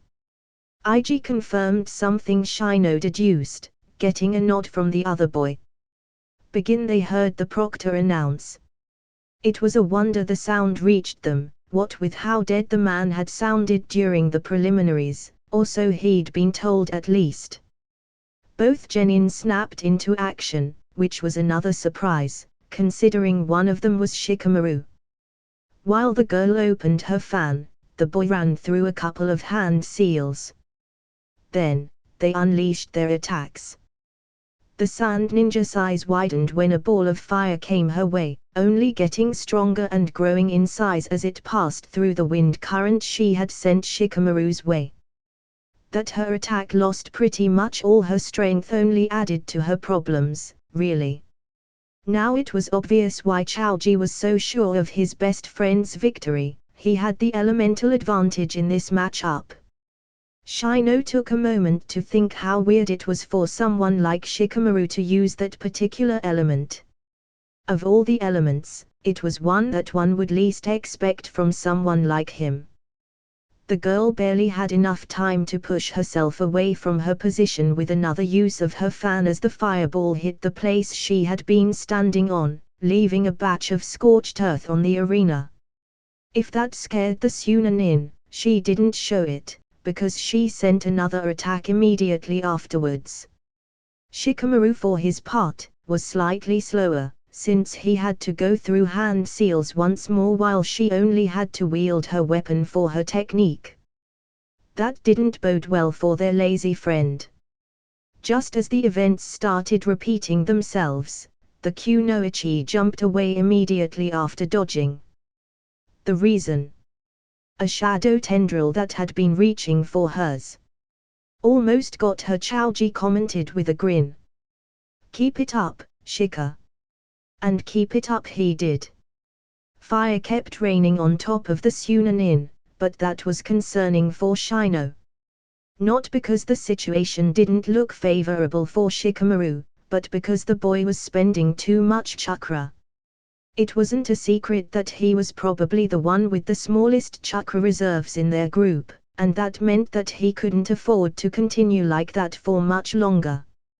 You are planning something, right Shikamaru? Shino thought to himself, mostly because that's how the Nara operated. There was always a plan going on. He wouldn't content himself with just overpowering his opponent and taking advantage of their respective elements. No, there was something else going on there, he was sure. And there was. This was shown when, after one of many fireballs, the girl didn't jump anymore, she didn't so much as twitch, really. Until slowly, mechanically, the Sand Kunoichi's stance changed. Before another second passed, she started walking forward, towards Shikamaru. On the other side of the arena, Shikamaru was doing exactly the same. A look at their shadows revealed why and how. They were connected, not by a long tendril of darkness, but by a thin thread. Shikamaru had, apparently, and while everyone was paying attention to the flashy fire and wind attacks, thrown kunai here and there in the arena, all of them connected by ninja wire. It wasn't much, but it was just enough for him to use his technique unnoticed until the last second, where the Kunoichi wouldn't have time to react. And that's that Chaoji summarized and Shino could only agree. The match was done.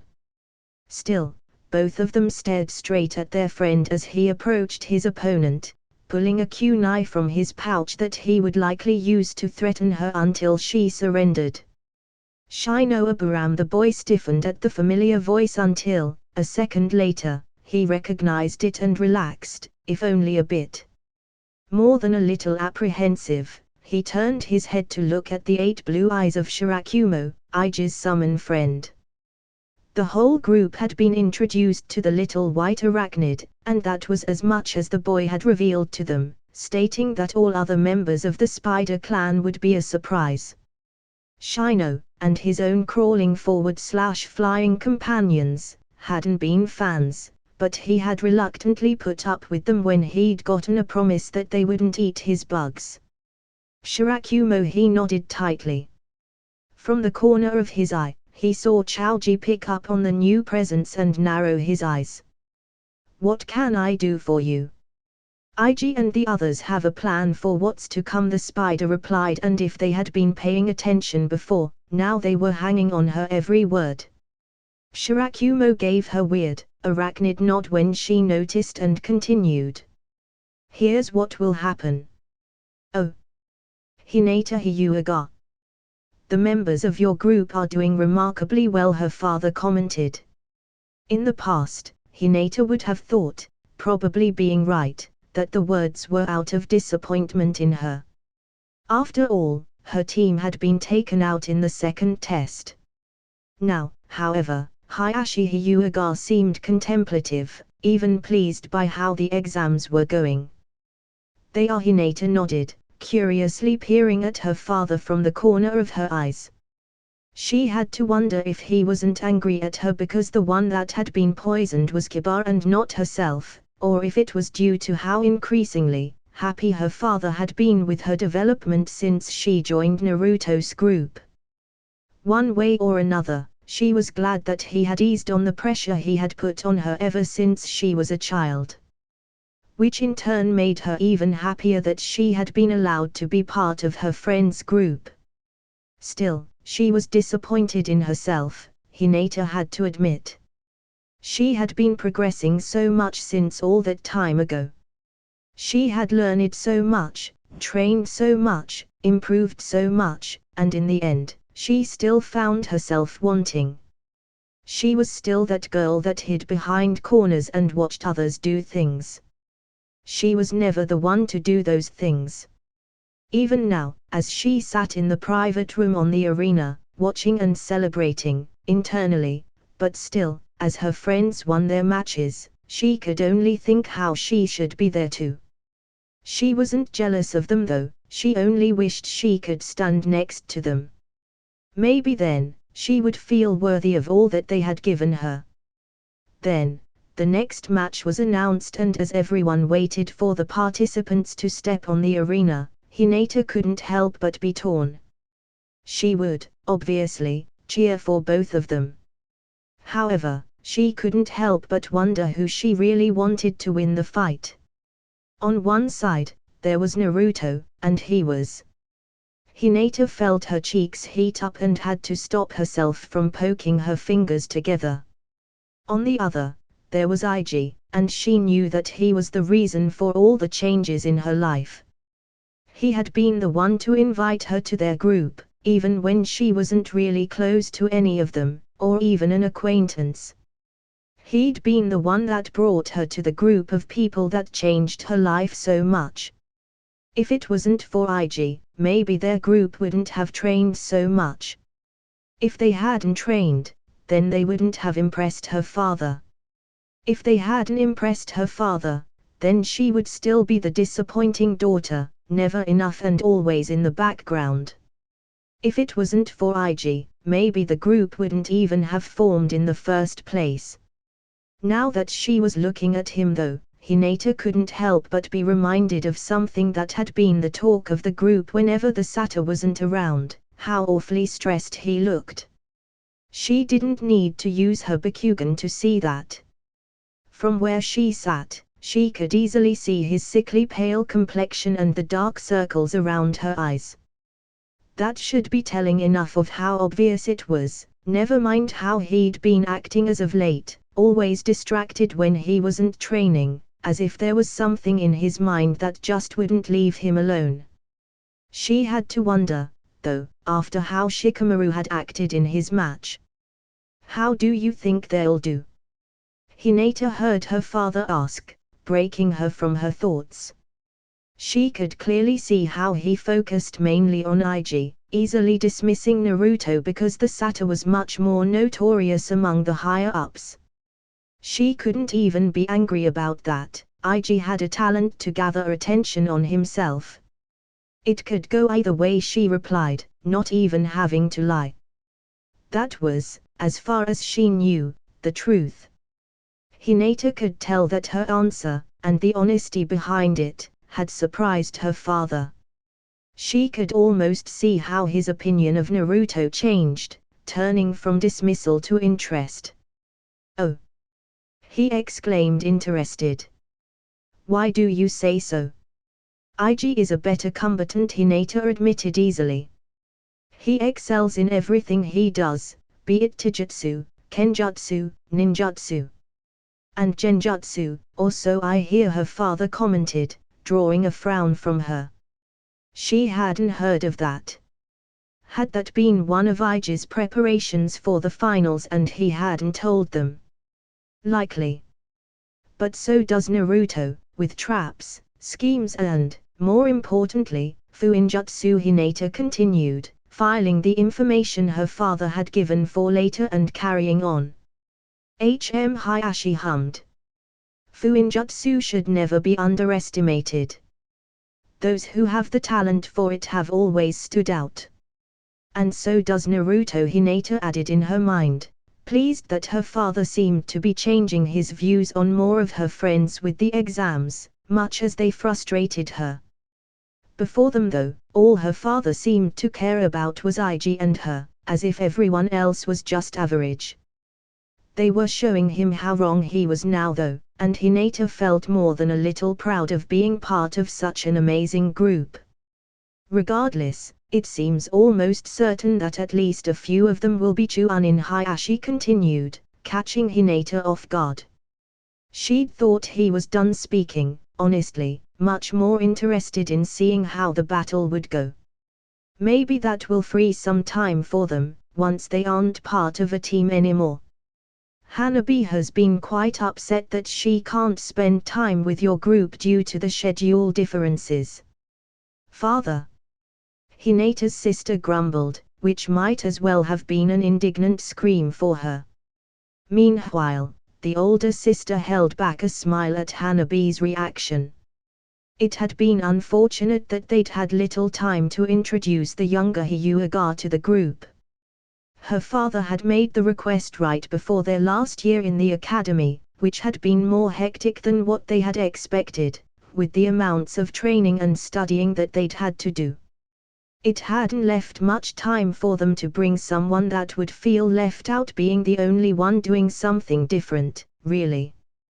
Which isn't to say that they hadn't invited Hanabi at all. Her sister had actually joined for more than one afternoon at Ig and Naruto's house. She had even gotten along with them. The problem had been that they just didn't have enough time, sadly. Hinata lamented this a lot. She would have enjoyed spending some more time with her sister that didn't involve them competing against each other. It had gotten worse after they had graduated, what with each team having different schedules. They had difficulties making time for the group per se, let alone her sister, who wasn't actually in the group, not really. Maybe her father was right though, and it'd get easier once they became Chunin. After all, then they would be able to decide their own schedules. I'm sure that'll be the case, Hinata agreed in the end. Even if I'll have to keep up my own training for the next exam. That made Hinata feel even more disappointed that she hadn't managed to pass the previous tests, actually.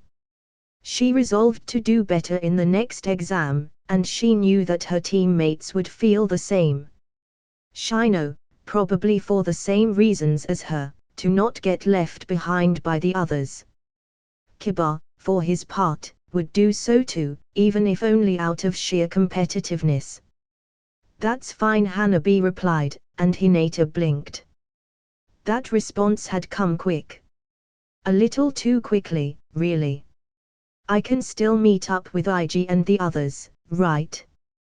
Was that a faint pink dusting her sister's cheeks? Oh. Hinata realized, and this time a smile did make its way to her face.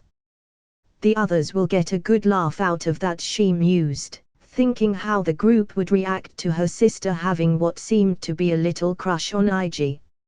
Either that, or her sister had become a bit of a fangirl. At least that'll give the others someone else to tease besides me, Hinata thought to herself, feeling more than a little relieved at that idea. Begin, the proctor called out, breaking her from her idle thoughts. The match started much like the previous one, fast. This one though, had a bit more of a bang right from the start. Naruto, for his part, had started just like Hinata had been told he had in the preliminaries, bringing up his orange pyramid barrier. On the other side of the arena, Ig basically disappeared from where he stood, blurring all the way towards the aforementioned shield, seemingly doing something, and then continued until he was past the blonde. He didn't use the flicker though, Hinata noted to herself. All that happened in less than a second, and the next, a big explosion covered a quarter of the circle where the participants fought, all centered where Naruto's barrier had been. Evidently, Ig had set quite a few exploding tags there, or a very powerful one. In any other situation, Hinata would have been worried sick for her friend and not so secret crush. This was Ig though, and if there was ever someone that wouldn't hurt the blonde, that was the boy that had basically adopted him as a brother. The Satyr brought being protective to a whole new level, and everyone in the group knew that there was no way that he would do something that would do more damage than necessary to any of them, much less Naruto. That said, Hinata thought to herself, Naruto won't be able to escape underground this time, it seems. She had been part of the group that had helped the blonde perfect his little strategy with the barriers and illusions, after all. It was only a pity that she hadn't been there to see it in action officially at the preliminaries. It spoke to Naruto's determination that he had learned the hiding like a mole technique when it wasn't even one of his affinities. He had been stubborn though, which Hinata guessed made sense.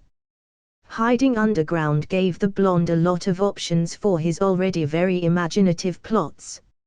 More than his wind chakra nature did, at least, or so he had said.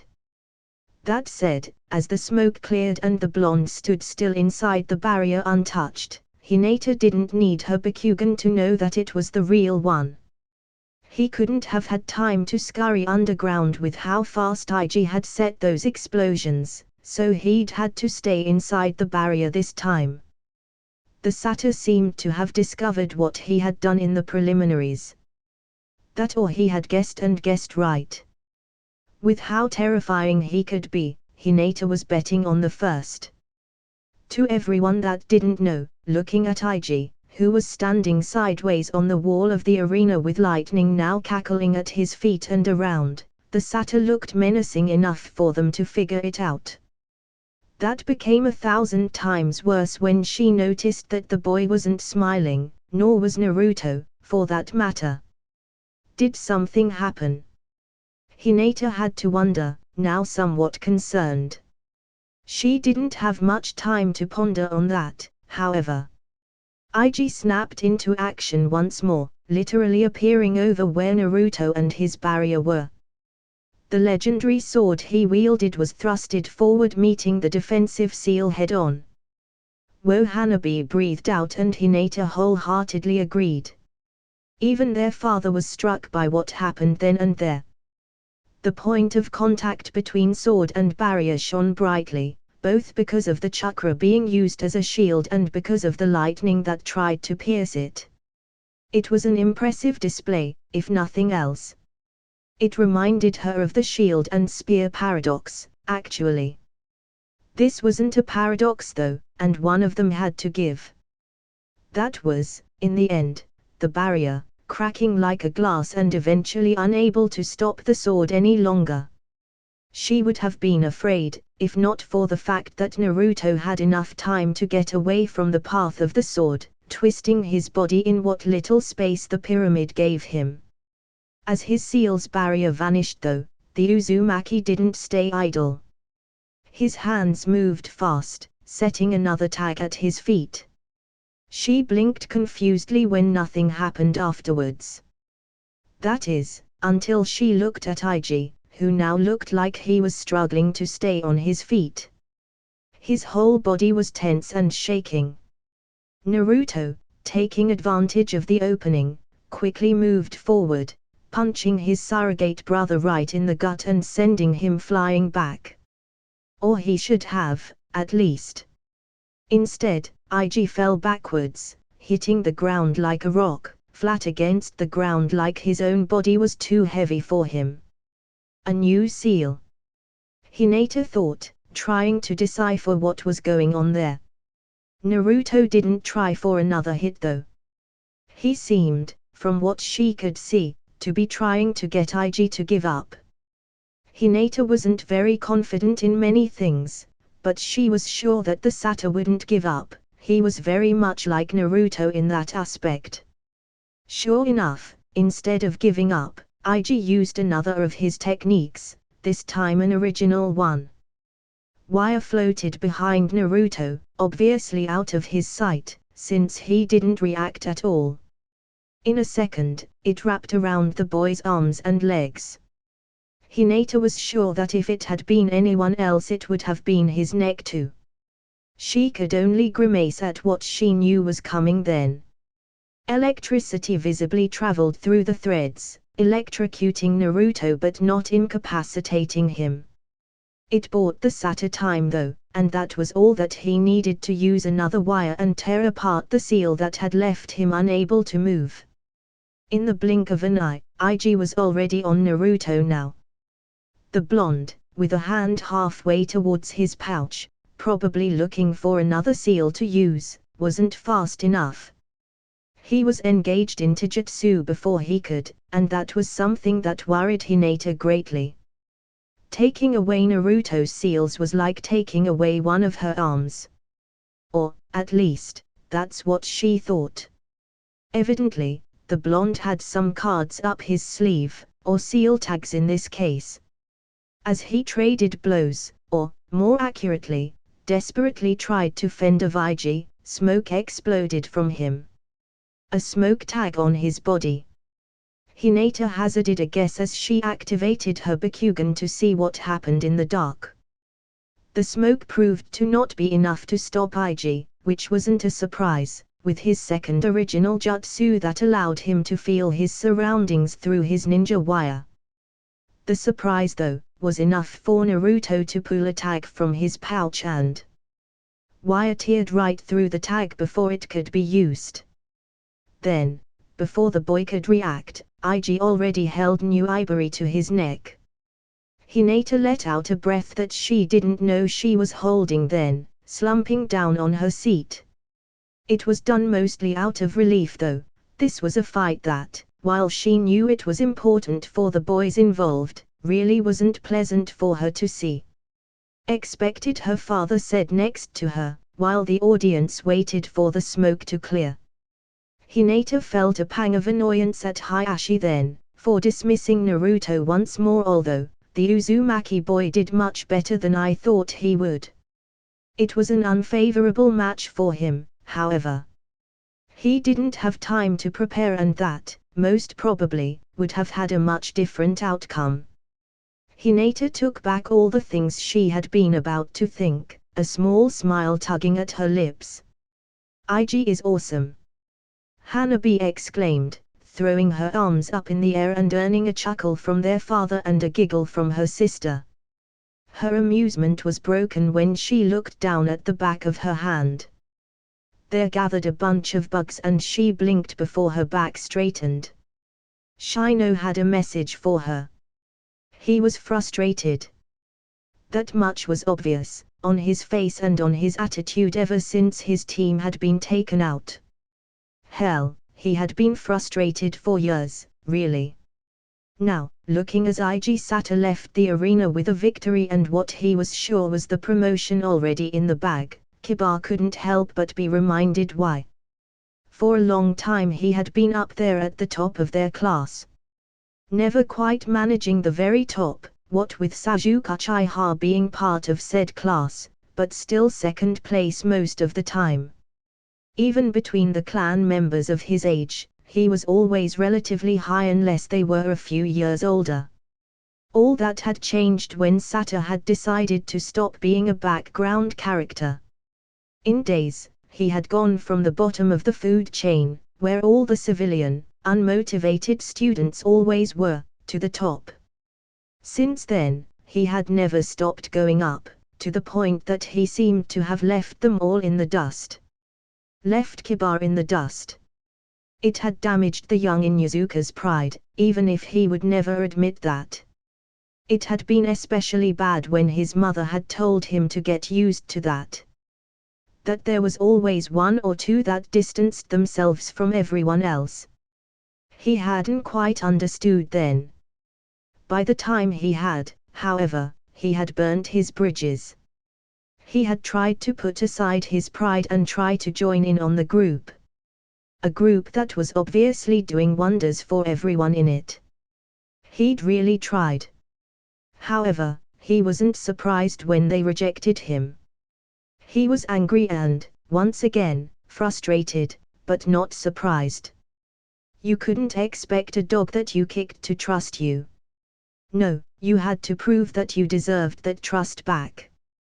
That had been a problem for Kiba for a while. There was no way for him to do that. He could go with Iji's ridiculous idea, but that. No. He couldn't do that. Or wouldn't, more like. It grated on Kiba that he might need tough. He couldn't, after all, continue as he was. He was being ostracized by everyone in his year, even his own team. Granted, they worked with him just fine. There were no communication problems. There were no teamwork problems either. Any real problem would have been pointed out by Kuinai-sensei, but there wasn't one. Not a noticeable one, at least. Kiba could tell though.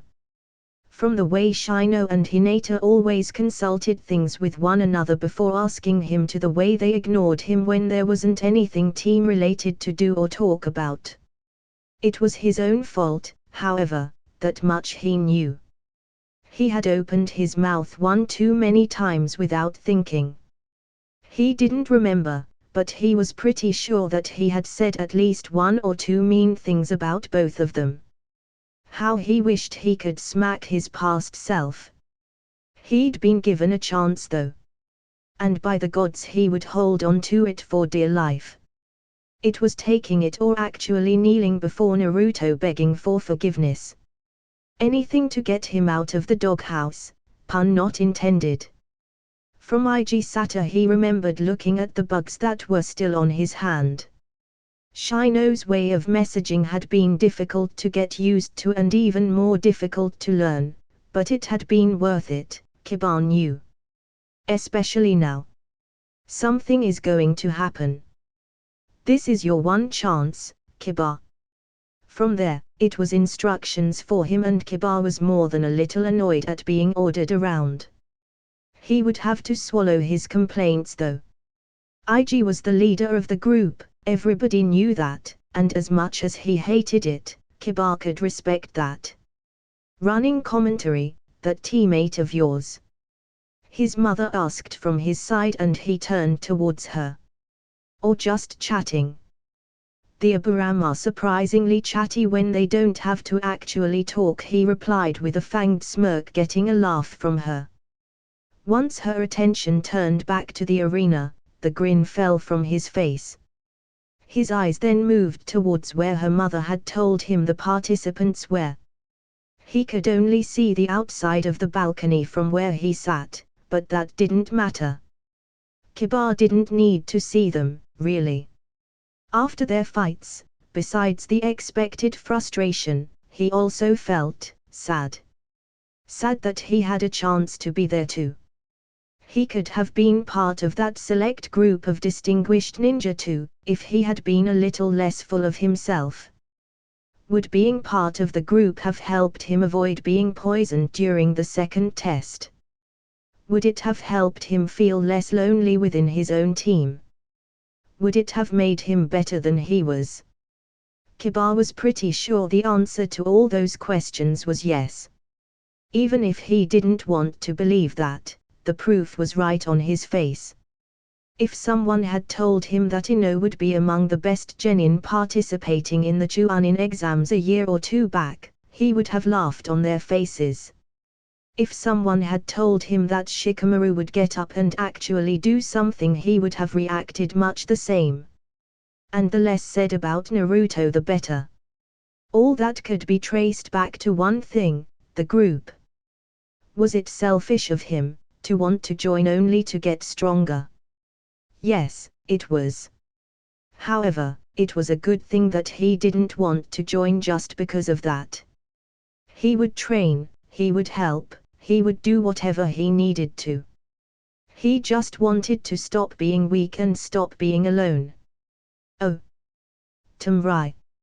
I have a message from Iji. The words of her opponent, Shikamaru, echoed in her head. The name of the red-eyed monster that plagued her nightmares sent a chill down her spine. To your younger brother. A message for Gaara, of all things she thought, dreading that conversation. However, as much as she feared Gaara, she feared Sata much more. The plans for the invasion be damned, she would do what he had asked of her. Tamrai wouldn't give her life and the lives of her brothers for a village that had actively tried to kill her younger brother. Her feet moved faster, knowing that the attack would happen soon. Her hand clutched a very confused Kankuro's hand as he dragged him through a hall. Tamrai. She heard him call for the 100th time.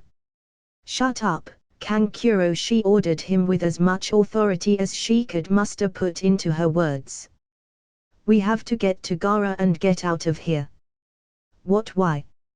He asked, wide-eyed and open-mouthed. Why would we do that? This will be suicide. She shot down his argument before he could get started. The coldness in her voice silenced him better than any order she had given before. I won't stand in front of someone that toyed with Gaara, Kankuro. And I won't let you or him do it either. Others will take care of him, her brother tried, and she scoffed. And what if they don't? She asked then. They've been trying to kill Gaara for a long time. Why wouldn't they throw him at Sata again? She saw the realization dawn on her brother as he paled. But, we'll be traitors. He mumbled. But we will live, she said resolutely. Now, help me find Gaara. Where even is he? Here both older Suna siblings jumped as the voice of the youngest spoke right beside them. Tamrai felt her heart freeze over as his green eyes scanned the two of them. However, she also felt curious. Why? Because he was looking at them with an expression that she had never seen before on his face. Oh! Gaara! I would miss my friends the most. My family. The people that I care about. So, that's what really matters to me. What I fight for. That was what Iji Sata had told him, the day they fought. Gaara hadn't understood back then. He had tried, but he couldn't. He didn't have any friends, after all, and why would he miss his family? They had never been there. Now, however, I won't stand in front of someone that toyed with Gaara, Kankuro. And I won't let you or him do it either. Was that concern for him? Gaara, once more, didn't understand. However, this time, he really wished he did. I am the strongest when I fight for them. Is that what Tamrai is doing? Gaara wondered. Fighting for us? His eyes scanned her as she stood there, stiff and obviously nervous. She looked scared and weak. A second before, when she hadn't been aware of him, when she had been trying to convince Kankuro, then she had looked strong. Determined and sure of what she was doing. He'd hardly ever seen her like that. Was it because she had always been too afraid of him to show that side? For a split second, he felt a spike of annoyance at her. Why was she so weak-willed then? He was her brother and she seemed to care, so why was she so afraid of him? Did you give her a reason not to? His mind asked, and he felt his irritation die a quick death. Then, Gaara felt, he didn't know what it was, but his chest felt tight all of a sudden. So, you want to leave? He asked, looking between both his siblings. Both seemed to grow even more nervous. Before he could feel annoyed again though, Tamrai gulped and visibly gathered courage to speak. I do, she replied simply. And we will leave, she added, making Gaara blink at her. Was she ordering him? That was interesting. And why? Because we will die if we don't, she answered again. Gaara felt his hand twitch at that. If we are here during this, she waved her hand unsure, but he got her meaning. They'll put you in front of Sata. He didn't comment on that, but he had received orders to fight IG Sata during the invasion. And he'll kill you if you do that. I know it and you know it, Tamrai finished. Gaara, for his part, blinked. Anyone that is a danger to me or to my friends will die. That's what Sata had told him, back then. All right, Gaara nodded, earning a pause and a blink from both his siblings. Really? Tamrai asked, hope in her voice and in her eyes. Just like that? Kankuro asked in disbelief. I want to fight IG Sata again, Gaara told them, turning and already starting to walk down the hall. But I don't want it to be a fight to the death.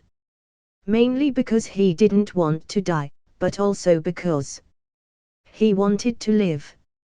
It sounded like the same thing, but it wasn't. Not really. His ears focused on the sound of his siblings' feet behind him. He wanted to see if they could be the family that IG Sata spoke about. I am the strongest when I fight for them. Maybe Tamrai and Kankuro could be that for him too. Also, his sister started hesitantly, the confidence and determination of a moment ago seemingly gone. My opponent gave me a message from Sata for you. Oh. Gaara raised a curious eyebrow. What? That's what brought this on, because if so, Kankuro never got to finish his statement. If Gaara had to guess, by the sounds behind him, Tamrai had smacked him. The sand user internally approved. His brother seemed to have forgotten what they had been talking about a moment ago, for some reason. Maybe due to his very obvious anger towards Sata. He said to tell you, Tamrai started again, her tone giving Gaara the impression that she was glaring at Kankuro into silence. That you would find your way to strength through the two, maybe even more in the future. Whatever that means. That made the red-haired boy stop. So, you think so too? Gaara mused. More in the future. What do you mean, Sata? He wondered, slightly annoyed due to not being able to get an answer for his question. He also said, The way she seemed even more reticent to give him whatever was left of the message made him turn. His green eyes found her teal ones. Speak, he ordered her. He wanted to hear it already and wasn't in any mood to beat around the bush. He said that he could be a way too, if you wanted him to, she blurted out, determinedly looking at the floor. Gaara saw Kankuro looking between them nervously. The boy himself, however, merely stood there in silence, with his eyes wide. Is that an offer of friendship? Gaara asked himself, for once, absolutely baffled. Was that all? He asked, as his eyes narrowed. He said that he would, but he would need your help with this, she said then, and he nodded internally once more. So, he wants my help with the invasion in exchange for his friendship. That's much more understandable, he mused. It wasn't an easy decision to make. Was he willing to become a traitor to his village in exchange for mere friendship? He was. It wasn't an easy decision for others. It was an easy decision for him though. What had Tsunagakure done for him besides trying to kill him? For the longest time, he had been by himself and only cared about himself. The sudden and very weak connection with his siblings certainly wasn't enough to care for the village. Even then, Tamrai's plan could very well label them traitors anyway. The corner of his mouth twitched up. Let's see how your way works for me, shall we, IG Sata? Gaara mused, almost as if the other boy could hear his thoughts. After all, what did he have to lose anyway? Oh. Kurotsuchi. So, do you think your friend stands a chance? A voice spoke next to her and she had to consciously make an effort not to groan. Not because she didn't want to talk to him, which she honestly didn't really care about, but because she was busy preparing herself for her own match and also trying to watch her friend's match too. Princess. Also, he was annoying.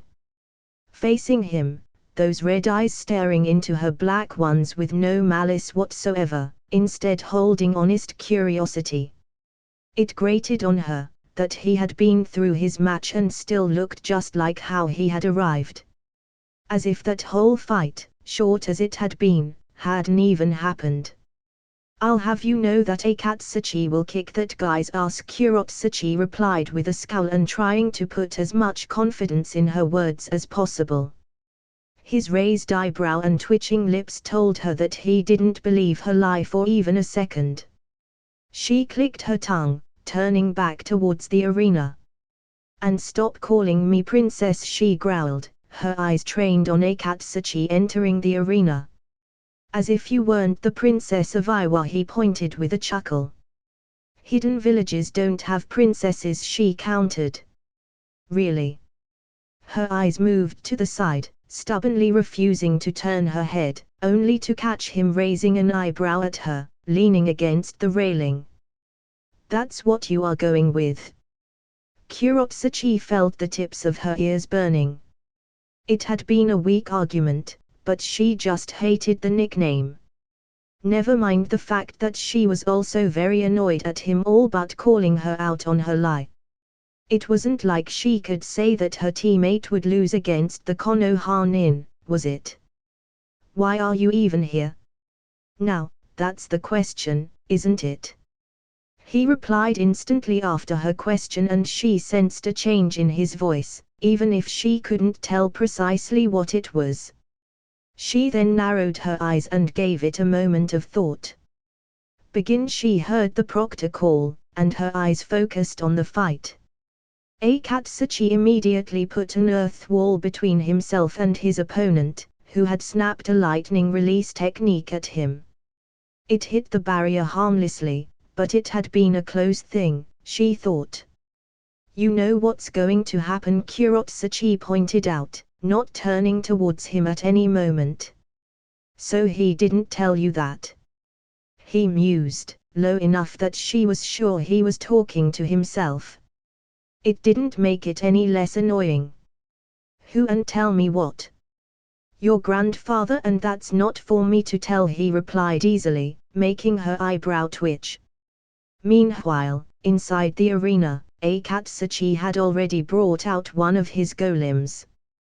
The Uchiha, for his part, was trying a similar strategy to the one the Kumonin had used against her friend in the preliminaries. Lots of lightning flickers try to poke Akatsuchi to death. She had to give it to Konoha though, he was already doing much better than the other girl had. Still, she was sure that it wasn't all that the boy could do, either of them, really. You think we are going to attack too, huh? She asked in a low voice, making sure that nobody would overhear them. Keeping an eye on me. Well, that too, he answered ambiguously, and Kurotsuchi was taken aback by the blunt admission. But also the same reason I had in the forest, princess. Can you imagine the fallout we would have if you died in our village? She remembered. Oh, did she remember? Don't call me princess, she muttered. Kurotsuchi grit her teeth in frustration, feeling acutely aware that there were I-1 hidden somewhere close acting as bodyguards for her. Not only were his own people obsessed with protecting her, but so were ninja from other villages. Even Konoha, who was supposed to be as close to their enemies as one could get without a war going on. She should have felt happy when she saw Akatsuchi getting a solid hit on his opponent. It was a normal punch, which while good wasn't all that, really, but it was still more than the Uchiha could say. However, all she could think about was what her grandfather had told her would happen. Was it the same with the boy next to her? Did you tell him? Sato asked then. From the corner of her eyes, she could see him looking at the battle too, his face not giving away any opinion on that or what they were talking about. I did. Today. She admitted, although she didn't know why. I was told I shouldn't, but I just couldn't not tell him about such a thing. He finished for her, his tone sounding bitter. Turning to look at him, she noted a half smile that held no happiness on his face. You are a better person than me, then. I only told my friends today because they confronted me about it. It should have been a victory for her, she mused. Instead, Kurotsuchi was left without even knowing what she was feeling regarding that. Sasuke is about to end the match, he warned her, and her attention snapped back to the arena only to frown. Nothing much had happened in that second. She was distracted. What was he talking about? Then, it happened. Akatsuchi's opponent used a flicker once more. This time, however, he moved back and stayed there instead of going back in. He put AKA's earth wall between them, she realized with a blink of her eyes. Once there, he stood for a split second before starting to go through hand seals. Many hand seals, she thought with growing dread. Her teammate, trying to prevent whatever it was that his opponent was doing, commanded his golem and jumped to the side, trying to get the other boy into his sight.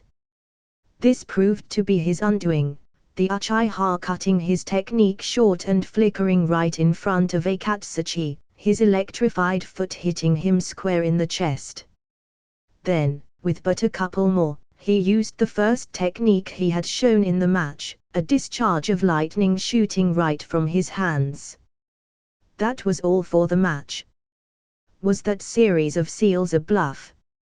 She asked, grimacing in sympathy for her friend. It wasn't, I think. But this was a better outcome, if I'm right, the satyr answered. She wasn't sure why she asked, it wasn't like she would believe him anyway. For that matter, she wasn't sure why he even answered. Good luck in your match, princess, he added, before stepping away and going to join his friends. I'm fighting against someone from your village, you know. She pointed out as he continued moving. I'll be wishing Lee luck too, he told her, waving his hand over his shoulder. As she looked at this retreating form, she narrowed her eyes. What was that about? She wondered, confused. Obviously, it hadn't been any of the answers he had given her. He wasn't there because he thought she was a threat, otherwise he would have been much more on guard, she was sure. Besides, it wasn't like she would do something in the few minutes he had been there.